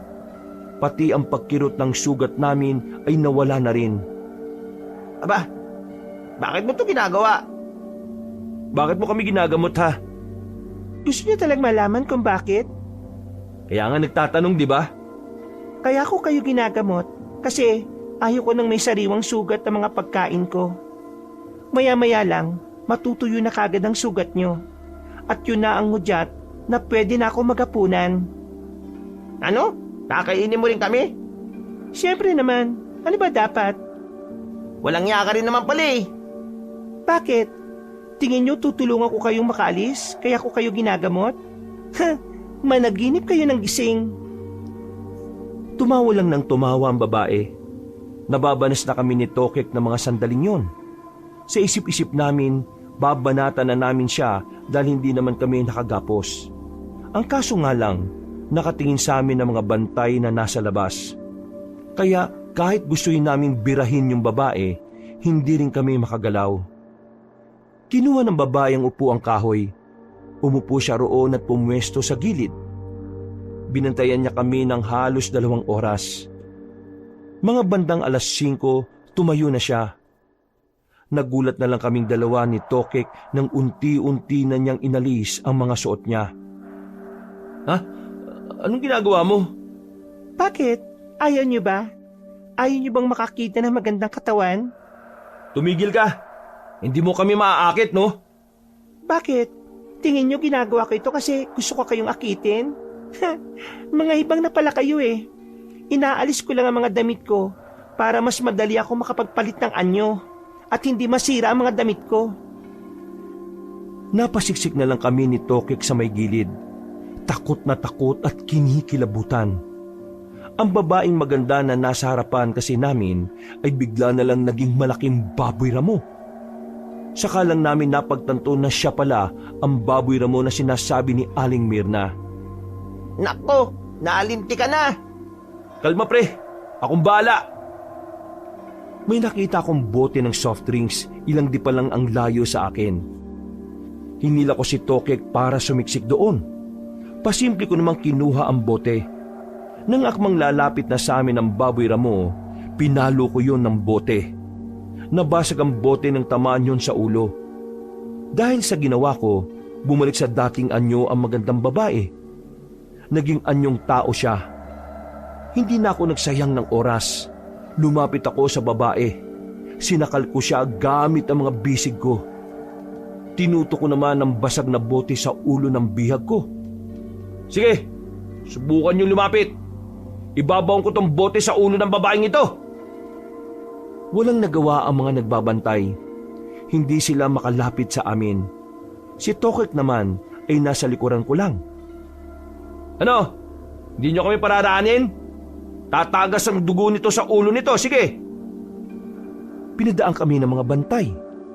Nang makalabas na kami sa bahay na yon, lahat naman ng mga nasa labas ay nakaabang sa amin. Nasa bakuran lang kami habang sakal-sakal ko pa rin ang babae. Dumating naman si Aling Mirna at yung matandang lalaki na aswang. Nasa pagkakarinig ko, yun ang pinuno ng mga aswang. Bitiwan niyo ang apo ko kung ayaw niyong matuluyan. Anong akala mo sa akin, tanga? Hindi ko bibitiwan to kasi ito ang susi para makalis kami rito. Subukan niyo lang gumawa ng kahit na anong masama. Ibabaw ni Miguel yung basag na bote. Pwede sa ulo, pwede rin naman sa mata o sa leeg. Tulungan mo ko. Ayoko pang mamatay. Kung hindi nyo kami hahayaan makalis dito, mamamatay itong apo nyo. Mga immoral talaga mga tao. Paano niyo nagagawang babuyin ng isang dalaga na kagaya niya? Wala siyang suot na kahit na ano. Tapos gaganyanin din niya. Kapal naman ang mukha mo magsabing immoral kami. Kayo nga ang kumakain ng tao eh. Sira ulo yata kayo eh. Umalis kayo sa dadaanan namin. Kung pipigilan nyo kami, ibabaw ko na to sa ulo niya. Sige! Hindi kayo makakalis ka. Mirna, hayaan mo silang makalis. Anong sinasabi mo? Hahayaan natin silang makatakas? Sila ang dahilan kung bakit nalaga sa mga alaga ko. Pinatay nila ang 2 pinakatapat kong tauhan. Hindi ba mahalaga sa iyo ang buhay ni Meliana? Mahalaga siyempre. Sige na. Hayaan mo na sila. Gusto ko pang mabuhay. At saka, hiyang-hiya na ako eh. Nakikita na ng lahat ang katawan ko. Kayong lahat, tumalikod kayo. Ang mga mata nyo naglalakihan. Kung sino mang mahuli kong nakatingin, bibitayin ko kaagad. Agad na sinunod ng mga aswang ang sinabi ng matandang lalaki. Nang simulan na naming maglakad, nakita ko pang gigil na gigil ang mukha ni Aling Mirna. Kulang na lang ay bigla niya kaming hablutin. Pero hindi niya magawa dahil hawak namin ang apo niya. Nakalabas na kayo ng baryo namin. Bitiwan niyo na si Meliana. Hoy tanda, hindi ako tanga no? Alam ko mapapahama kami kapag binitiwan namin siya kagad. Bibitiwan ko siya kapag nakalayo na kami. At wag na wag niyong tatangkaing sumunod. Kasi hindi ako magdadalawang isip na tuluyan tong babaeng aswang na ito. Sobra na ang hinihiling ninyo. Sige na, Mirna. Pagbigyan niyo na ang kagustuhan nila. Ang kulit mo, Aling Mirna. Kapag tong apo mo namatay, kasalanan mo ha. Manahimik ka. Walang susunod. Aalis na kami. Subukan niyo lang hindi sumunod sa usapan. Mamamatay kayong dalawa. Manahimik ka na nga. Ito na nga oh, naglalakad na kami paalis. Dali-dali kaming naglakad habang hila-hila ko ang babaeng aswang. Hindi ko inaalis sa ulo niya ang nakatutok na basag na bote. Pre, tingnan mo kung may sumusunod ah. Sabi mo kagad kung meron kasi tutuluyan ko na ito. Wala pre, hindi sila gumagalaw sa pwesto nila. Kapag sumapit ang gabi, yari kayo sa mga aswang. Kahit na makatakas kayo, mahahanap at mahahanap namin kayo. Ang gubat ang palaruan namin. Ito na ang mundo namin. Dayo lang kayo rito, kaya hindi nyo kami matatakasan. Manahimik ka na nga. Tarak ko na to sa bungo mo eh. Makalipas ang ilang minuto ay nakalayo-layo na rin kami sa baryo ng mga aswang. Tamang pagkakataon na sana yon para makatakas na. Ang kaso, ang problema namin ay ang babaeng mismong daladala ko. Patayin na natin yan. Kapag pinatakas mo yan, susundan lang din nila tayo eh. Kapag pinatay natin to, mas malalagay buhay natin sa alanganin. Pre, huwag kang magtiwala sa mga hayop na yon. Siya ang papatay sa atin kapag hindi natin yan tinuluyan. Hindi mo naman pala ako kayang patayin eh. Takot ka pala. Duwag. Yan ang kainaan ng mga mababait na tao. Hindi kayang manakit. Ha? Manahimik ka! Pre, ano na? Hindi natin siya bibitiwan hanggat hindi natin nahahanap si Amante at Mang Rodante. Sundin mo ang kasunduan. Anong gagawin mo? Mataya ka. Wala akong pakialam sa kasunduan. Mapanlin lang kayo, kaya nilinlang ko rin kayo. Pagbabayaran mo itong ginawa mo. Kayong dalawa, mamamatay kayo sa kagubatan na ito. Bahala ka sa buhay mo. Hindi ko binitiwan ng babae kahit na nangangalay na ako kakasakal sa kanya. Hinila ko siya ng hinila hanggang sa makarating na kami sa mas maraming punong matataas. Hapon pa naman noon, kaya kahit na papaano ay malakas ang loob namin dahil nakikita pa namin ang daan. Pre, dito tayo galing kanina oh. Natatandaan ko na.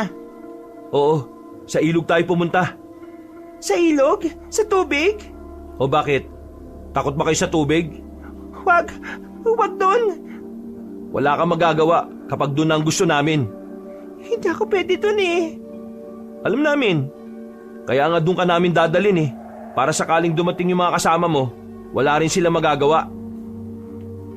Mas binilisan pa namin ang paglalakad namin hanggang sa makarating na nga kami sa ilog. Sinuntok ko na sa sikmura ang babae at saka iginapos namin sa puno ng nyog. Sa wakas, nakapagpahinga na rin ang braso ko noon. Napaupo na lang kami sa malaking bato at saka nagpahinga. Hindi mo rin pala kayang patayin yung aswang na yan eh. Tingnan mo oh. Tinakpan mo pa ng damit. Concern ka pa talaga sa salot na yan. Pre, kahit aswang yan, babae pa rin naman yan eh.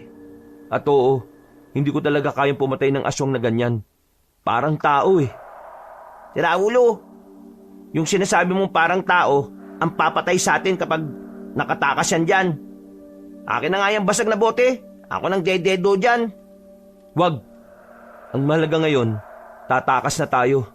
Tara na, tumuwid na tayo. Kakayanin naman natin ang agos nitong ilog na to eh. Yung babaeng aswang nga, patay na natin. Salot yan eh. Magdudulot pa ng panganib sa atin yan. Pa naman. Oo na. Sige na, ikaw na bumira. Hindi ko kayang pumatay eh. Kukunin na sana ni Tokic ang basag na bote nang biglang nakarinig kami ng mga kaluskos. Dumating na ang iba pang mga aswang. Kasama nila ang dalawang matanda. Galit na galit sa amin si Aling Mirna, lalo na nang maabutan nilang nakagapos ang babaeng si Miliana. Yan ang nga ba sinasabi ko, pre? Ikaw kasi patumpik-tumpik ka pa eh. Sinabi ko na nga ba't hindi kayo susunod sa usapan? Ang sabi niyo pakakawalan niyo ang apo ko kapag nakalayo na kayo. Pero bakit bihag-bihag niyo pa rin? Hindi rin naman kayo sumunod sa usapan eh. Ang sabi ko, kahit anong mangyari, huwag kayong susunod. Pero tingnan nyo, nandito kayo oh. Mga iho, labis-labis na ang ginawa niyong kahayupan sa aming mga aswang. Pagbabayarin ko kayo. We, ayaw niyo bang lumapit dito? Eh di ba takot kayo sa tubig? Nagmamadali kami ni Tokic na tumayo sa malaking bato na nasa gitna ng ilog. Kita namin sa mukha nila ang labis na pagkainis sa amin. Maging ang ibang aswang na naroon, umangil na rin ng umangil. Para bang anumang oras ay lalapain na nila kami roon. Pero dahil nasa gitna kami ng tubig, puro lang amba ang ginagawa nila. Pre, basahin natin sila ng tubig. Tara! Sabay naming sinabuyan sila ng tubig na galing sa ilog. Para silang mga pusang takot na takot sa tubig habang natataranta. Dumistansya sila sa amin. Palingon-lingon si Aling Mirna sa paligid na parabang may iniisip na paraan. Lola, patayin niyo ang dalawang yan. Pinaboy nila ako. Hoy, kapal ng mukha mo. Wala kaming ginagawa sa'yo ha.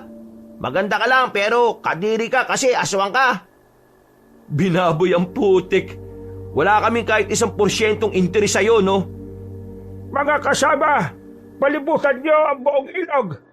Ang iba sa kabila para hindi sila makatawid doon. Tignan lang natin kung hanggang saan ang angas ng dalawang hangal na ito. Pre, mukhang di na talaga tayo makakalis dito. Meron akong paraan. Ano? Magpapaagos tayo ng tubig. Buwang ka ba? Paano kung tumama ng tumama ulo natin sa mga bato? Tingnan mo nga oh, ang lakas ng agos. Wala na tayong ibang choice, pre. Hindi magtatagal. makakaisip na rin sila ng paraan kung paano tayo makukuha dito. Basain na lang natin ang buong katawan natin para hindi nila tayo mahawakan.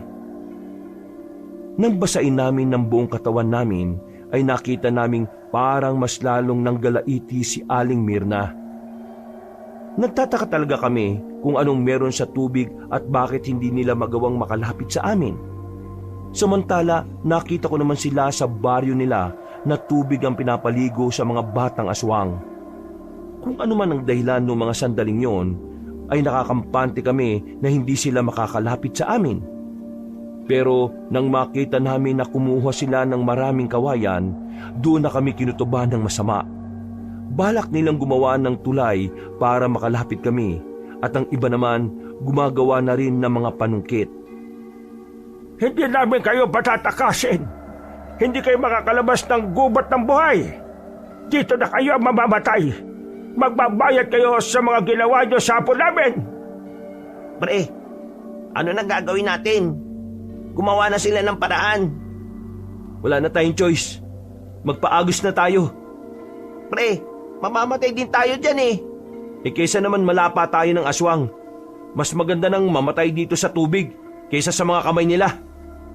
Sige, mamaalam na kayo sa isa't isa. Dahil mamaya, papanawan na kayong dalawa. Natutuliro na ang utak ko noong mga sandaling yon, Kabanong. Hindi ko na alam kung ano ang gagawin namin. Maya-maya lang, napansin na rin namin na naglalagay na nga sila ng tulay. Tatalo na sana ako sa tubig nang biglang nakita namin na bumulagta ang ibang aswang. Meron nang nakabaon na palaso sa dibdib na mga yon. Isa sa mga tinamaan ang babaeng maganda. Tumarak ang pana sa mismong noon nito.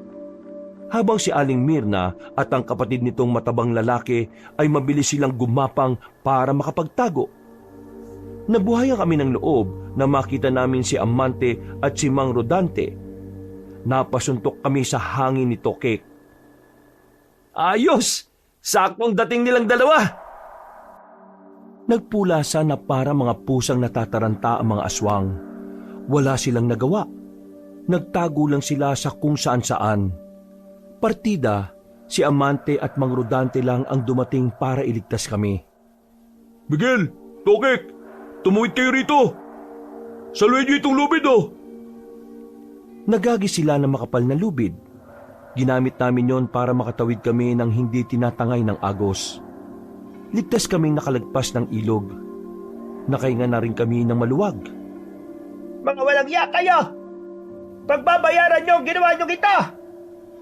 Hindi ba tayo tapos, mga tao? Hahanapin namin kayo!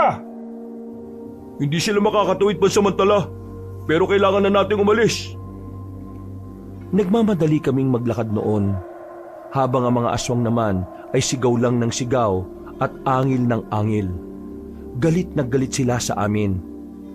Nang makalayo na kami, ay tumigil na muna kami sa gilid ng mga puno para makapagpahinga. Lamig na lamig din kami noon dahil kalahati ng katawan namin ay nalublob sa tubig. Sinabi ko naman sa inyo na kahit na anong mangyari, huwag kayong aalis sa kinalalagyan nyo, di ba? Ano bang ginawa nyo? Lumayo kayo sa amin eh. Anong tingin mong gagawin namin? Malamang susundan namin kayo. Paano kung doon sa pinag-iwanan nyo sa amin eh may dumating na aswang? Wala namang dumating, di ba? Kaya lang naman kayo muntik ng mapahama kasi nakasalubong niyo yung aswang. Hindi kasi kayo nakikinig eh. Bakit bang titigas ng ulo ninyo? Kayo na nga itong tinutulungan. Sinusumbatan mo ba kami? Hindi ko kayo sinusumbatan. Ang akin lang naman, para din naman sa inyo itong ginagawa namin eh. Kaya sana naman makisama kayo.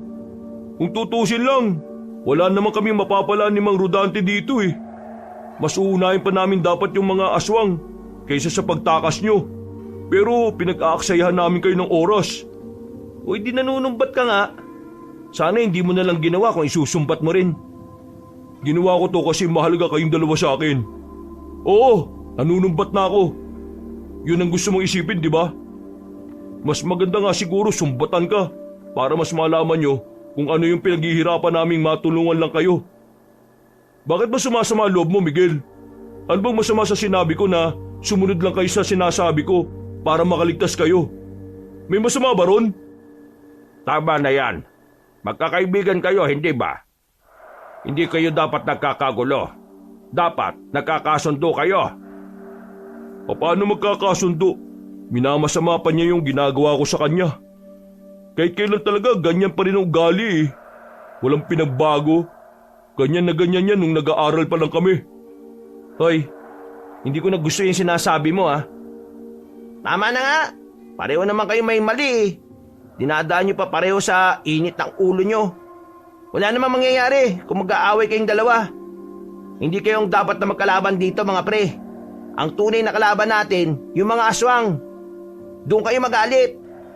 Bakit kayo magagalit sa isa't isa eh, magkaibigan kayo? Yung mga aswang. Yun ang kalaban. Kaibigan nyo ba yon? Hindi, di ba? Doon kayo magalit ng husto. Ilabas nyo sama ng loob nyo doon. Ang pira naman kayo. Minsan na nga lang tayo magkita-kita, ganyan pa kayo. Tama na. Tama tong kaibigan nyo eh. Ang tunay nating kalaban dito ay walang iba kundi ang mga aswang. Kaya umayos nga kayo. Hindi na ako nakapagsalita ng mga oras na yon, Kabanong. Kalaunan, bigla na lang akong nakonsensya sa mga sinabi ko. Bumuntong hininga na lang ako. Nilapitan ko si Amante. Humingi ako sa kanya ng paumanhin. Tinanggap naman niya kaagad yon. Aminado naman ako na naging emosyonal lang din ako. Pero ang totoo, may mali din talaga kami kaya nalagay kami sa kapamakan. O ngayon maayos na. Pahinga na muna. Kakagat na ang dilim. Mamaya-maya lalarga na tayo ulit. Yung bangka na sasakyan namin, tuloy pa ba yon? Bukas na ng umaga yun. Wala nang pumapalaot ng gabi. Kung sana nakaabot tayo ron, kahit mga alas 5, wala sanang problema. Yung mga aswang kanina, bakit ba hindi sila makatawid ng ilog? Bakit sila takot sa tubig? Kung tubig lang pala panlaban sa kanila, di sana nagdala tayo na maraming tubig no? Hindi sila takot sa basta-bastang tubig lang. Ang kinatatakutan nilang tubig ay ang mga tubig sa ilog. Ayon sa impormasyon na meron kami, takot sila sa mga ilog dahil sa paniniwala nilang ang tubig ng ilog ay luha ni Jesus. At ang luha ni Jesus ay mabisang pamatay sa kanila. Pero yung ilog kanina, totoong pangontra sa kanila yon. May kung anong nakahalong elemento sa tubig doon kaya masakit sa balat nila.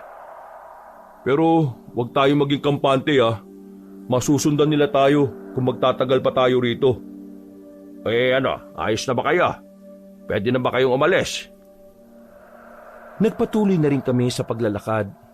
Tinatahak namin ang madilim na daan ng kagubatan. Noong mga sandaling yon, kahit na papaano ay nabubuhayan na rin kami ng loob ni Tokek. Ang buong akala kasi namin ay hindi na namin sila makikita.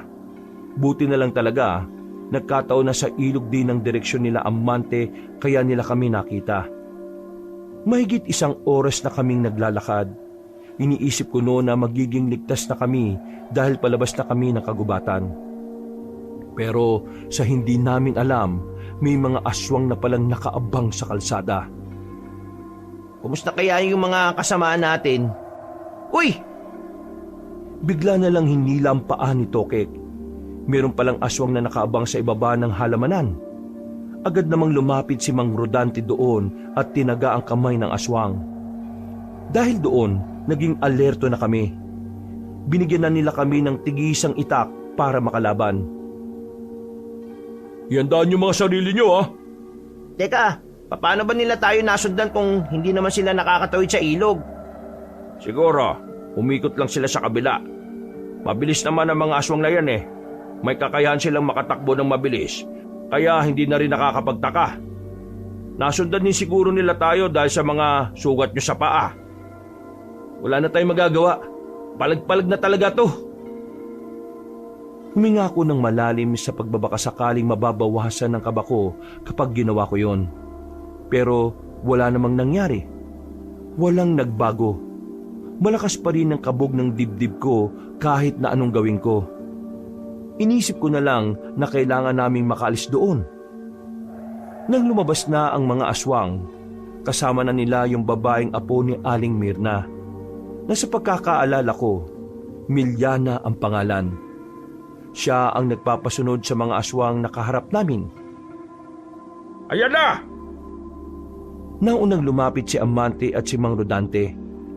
Pinagtatataga nila ang unang grupo ng aswang, habang kami naman ni Tokek ay parang nagdadalawang isip pa. Pero nang makita naming napapalibutan na ng mga aswang yung dalawa, naglakas loob na lang akong lumapit at makipagsabayan. Sumunod na rin si Tokek sa akin. Agad namang napatay ang mga aswang at tanging si Milyana na lang ang natitira. Tatakas pa sana siya, pero pinukulan siya ni Mang Rodante ng palaso. Tinamaan si Milyana sa batok at tumagos pa yun sa mata nito. Hindi pa nakontento si Mang Rodante. Nilapitan niya ang aswang na babae at saka tinarak ang itak sa bandang dibdib. Talagang siniguro niyang hindi na yon mabubuhay. Siguradong manggagaliti sa galit yung dalawang matandang aswang. Mahal na mahal pa naman nila yung apo nilang yan. Kailangan natin maganda dahil mas magiging mabangis sila kapag nalaman nila to. Huwag kayong kakabahan ha. Hanggat kasama nyo kaming dalawa, walang mangyayari masama. Makikinig lang kayo sa lahat ng sinasabi namin. Amante, pagdikit-dikitin na ang mga ito. Sunugin na natin para hindi na nila mapakinabangan pa. Kailangan ba talagang sunugin ang mga bangkay nila? Di ba parang hindi na makatao yan? Ano ka ba? Hindi naman mga tao yan eh. At saka kaya natin susunugin ang bangkay nila para mawalan na ng pagkakataon ng mga aswang na buhayin sila. Matapos naming ilahin para pagtabi-tabihin sa gilid ng kalsada ang mga bangkay nila, sinunog na yon ni Amante. Hindi na namin hinintay pang maubos ang apoy. Kinailangan na rin naming lisanin agad ang lugar. Meron kaming nadaanan na isang baryo. Normal na tao lang daw ang mga nasa loob ayon sa dalawa. Pumasok kami roon. Naghahanap kasi kami ng maaring arkilahin na sasakyan o tricycle. Nang sa ganon, madali kaming makabalik sa baryo nila Amante. Noong mga sandaling yun din, nakakaramdam na rin kami ng gutom. May pera ba kayo dyan? Nagugutom na kasi kami. Ginutom kami sa kakatakbo namin kanina. Sige, kumain na muna kayo. Doon, may kainan doon. Teka, paano tayo makakasiguro na baryo nga ito ng mga normal na tao? Huwag kang mag-alala. Alam namin ang mga palatandaan ng mga aswang. Tindahan ng lomi ang pinuntahan namin. Walang kanin pero sapat na ang dami ng in-order namin para mabusog kami. Binilisan lang namin ang kain namin. Pagkatapos ay naghanap na rin kami ng sasakyan. Sa kakalibot namin sa baryo, naramdaman na lang namin na meron na palang mga sumusunod sa amin. Kumilos lang kami ng normal. Hindi kami nagpahalata sa kanila. Pumasok kami sa isang iskinita. Inabangan namin ng 3 lalaki na nakabuntot sa amin. Nasundan na naman tayo. Lintik na yan. Paano ba nakakasunod ng mga siraulong yan? Yung sugat nyo nga, dumudugo. Malakas ang pang-amoy nila dyan.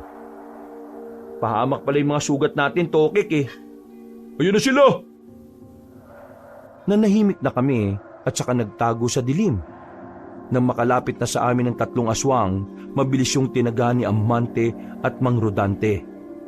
Tinamaan agad nila yon, pero nakatakas ang isa. Hinabol namin ang lalaki, pero dahil may mga nakakasalubong din kaming ibang tao, hindi na namin inabutan.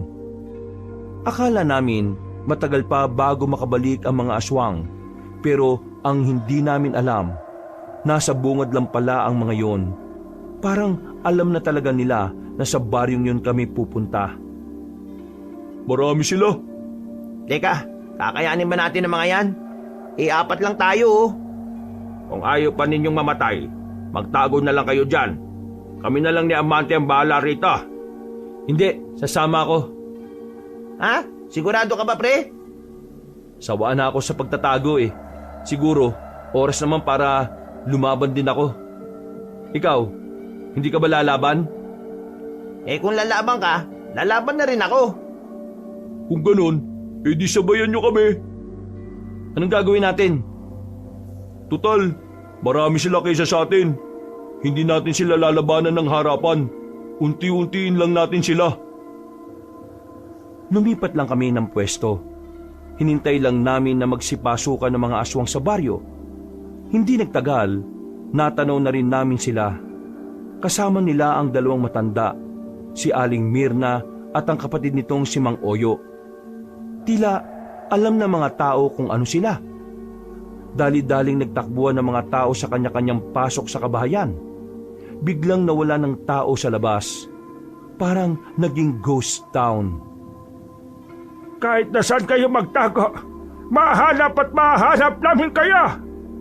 Hindi namin kayo paalisin ng probinsyang ito ng buhay. Nagkamali kayo ng kinalabang angkan. Maling-mali na kinalaban niyo ang mga aswang. Napapalunok na lamang ako ng laway ng mga sandaling yon, Kabanong. Noong mga oras na yon, alam kong anumang oras ay magsisimula na ang gulo. Kaya naman maigpit na ang pagkakahawak ko sa itak. Walang lalabas kahit ano mangyari ha. Hayaan namin silang malaman nila kung nasaan tayo. Kaya walang lalabas. Nagtiyaga kami sa pinagtataguan namin. Mula sa kinalalagyan namin ay nakikita na namin silang nakatayo roon. Tila inaabangan din kaming lumabas. Amante, maganda na ang pwesto ko rito. Isang bira ko lang ng palaso, patay na agad tong isang matandang lalaki na to. Yun ang pinuno nila, di ba? Hana, palag? Kapag ginawa nyo yan, malalaman na agad nila kung nasaan tayo. Pero malaking kawalan sa kanilang matandang yan. Kapag napatay kaagad natin yan panghihinaan na sila ng loob. Walang nagmamando sa kanila. Hindi, iba ang pagkakakilala ko kay Aling Mirna. Habang nawawalan siya ng tao, mas lalo siyang nagagalit. O anong gagawin natin? Dito lang. Kunin na natin ang pagkakataon para mabawasan sila, Amante. Kung yung matandang babayang mas tumatapang kapag nababawasan ng tao, siya na lang ang unahin natin. Bahala na kung malaman nila na nandito tayo. Uy, nang bahala na pinagsasabi mo dyan. Sige, ihanda ko na. Kinuha na ni Mang Rodante ang kanyang pana. Sinentro niya ang dulo ng palaso kung saan nakatayo si Aling Mirna. Pagbitaw niya ng palaso, kita namin biglang bumagsak ang matandang aswang sa lapag. Naalarma naman ang mga aswang, lalong-lalo na si Mang Oyo. Bullseye! Alis na, alis na! Lumipat na tayo ng pwesto, dali!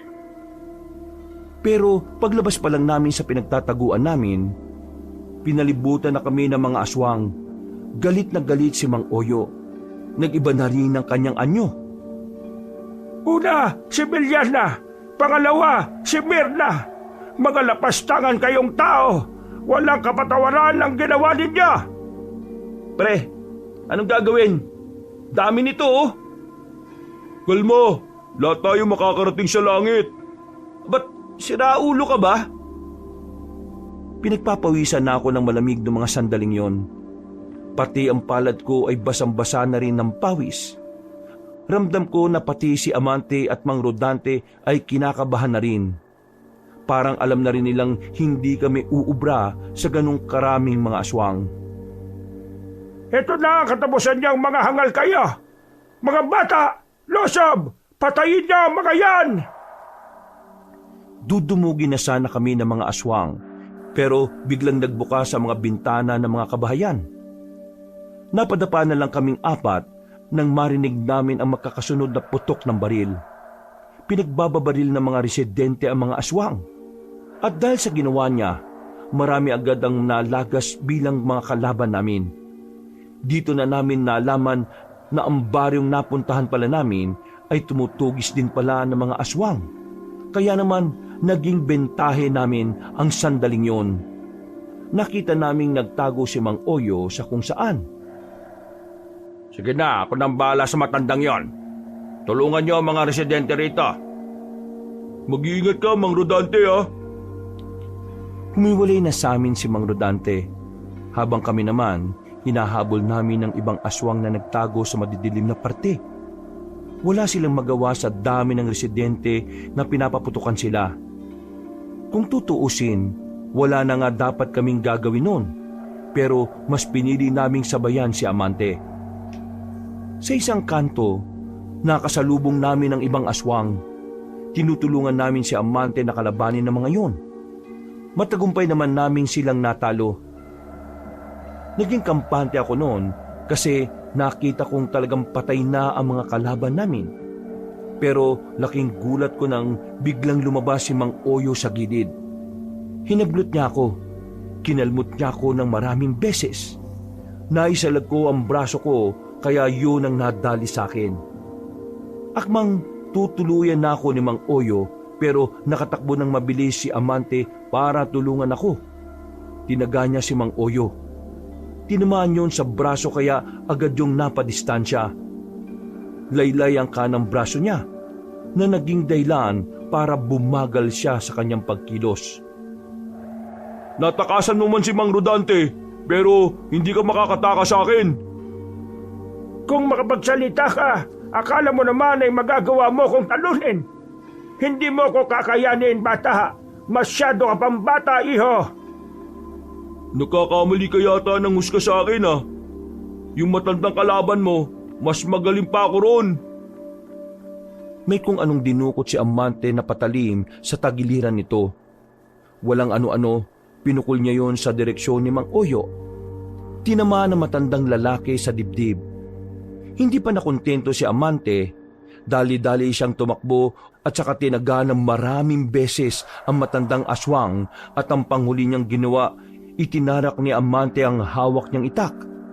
Sinentro niya mismo sa puso. Pagugot niya, hindi na nakapagsalita si Mang Oyo. Nalugutan na kagad ito ng hininga. Sakto naman na kararating lang ni Mang Rodante. Pasensya na. Natakasan ako eh. Okay lang, Mang Rodante. Tinapos na ni Amante, oh. Natulala na lang ako noon sa mga nangyayari. Maya-maya, saka ko lang naramdaman ang hapdi ng braso ko. Marami akong nakalmot at ang iba pa ay may kalaliman. Amante, asikasuhin mo yung braso ng kaibigan mo. Ako na ang bahala sa mga natitirang aswang. Katuwang ko rin naman ang mga residente rito. Sige po, ako na pong bahala rito. Dahil sa sobrang hapdi na ng nararamdaman ko noong mga sandaling yon, bigla na lang akong nakaramdam ng pagkahilo. Namalayan ko na lang na buwat-buwat na ako ni Tokek. Dinala nila ako sa isang bahay ng isa sa mga residente doon na nagmagandang loob. Binigyan niya kami ng manggagamot at pinaglinis na rin sa mga sugat. Dahil sa makakahalong pagod at kirot, nakaidlip na ako. Nagising na lang akong tapos na ang laban. Naririnig ko na lang sila sa bakura na nagtatawanan na para bang matagal na nilang kakilala ang mga residente doon. Ganun pa man, naging masaya na lang din ako dahil sa wakas natalo na ang puwersa ng mga aswang. Gising na pala ang pasyente. Halika rito, shot ka muna. Pre, kumusta lagay mo? Ha? Ayos na ako. Medyo mahapdi lang kanina. Bukas ng umaga, makakauwi na kayo. May nahanap na kami rito na pwede nating masakyan, batid sa inyong pier. Pagka mag-alala, ang mga tao rito ay may anting-anting din.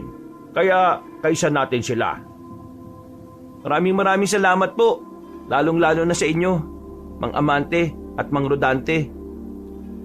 Tumango na lang sila sa akin bilang tugon. Sinamaan ko sila sandali bilang pagdiriwang ng tagumpay na nakamit namin. Kinaumagahan, sinakyan namin dakong 8:00 na nang makarating na kami sa pier. Paano? Makakalis na kayo rito? Hindi ko alam kung paano namin kayo pasasalamatan.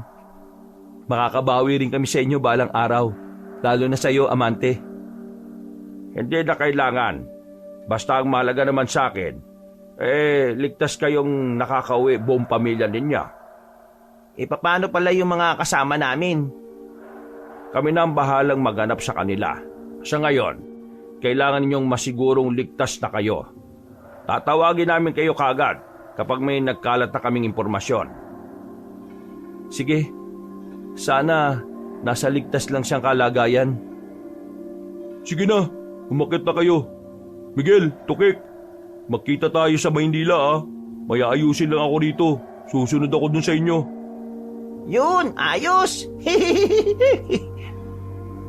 Sumakay na rin kami ng barko.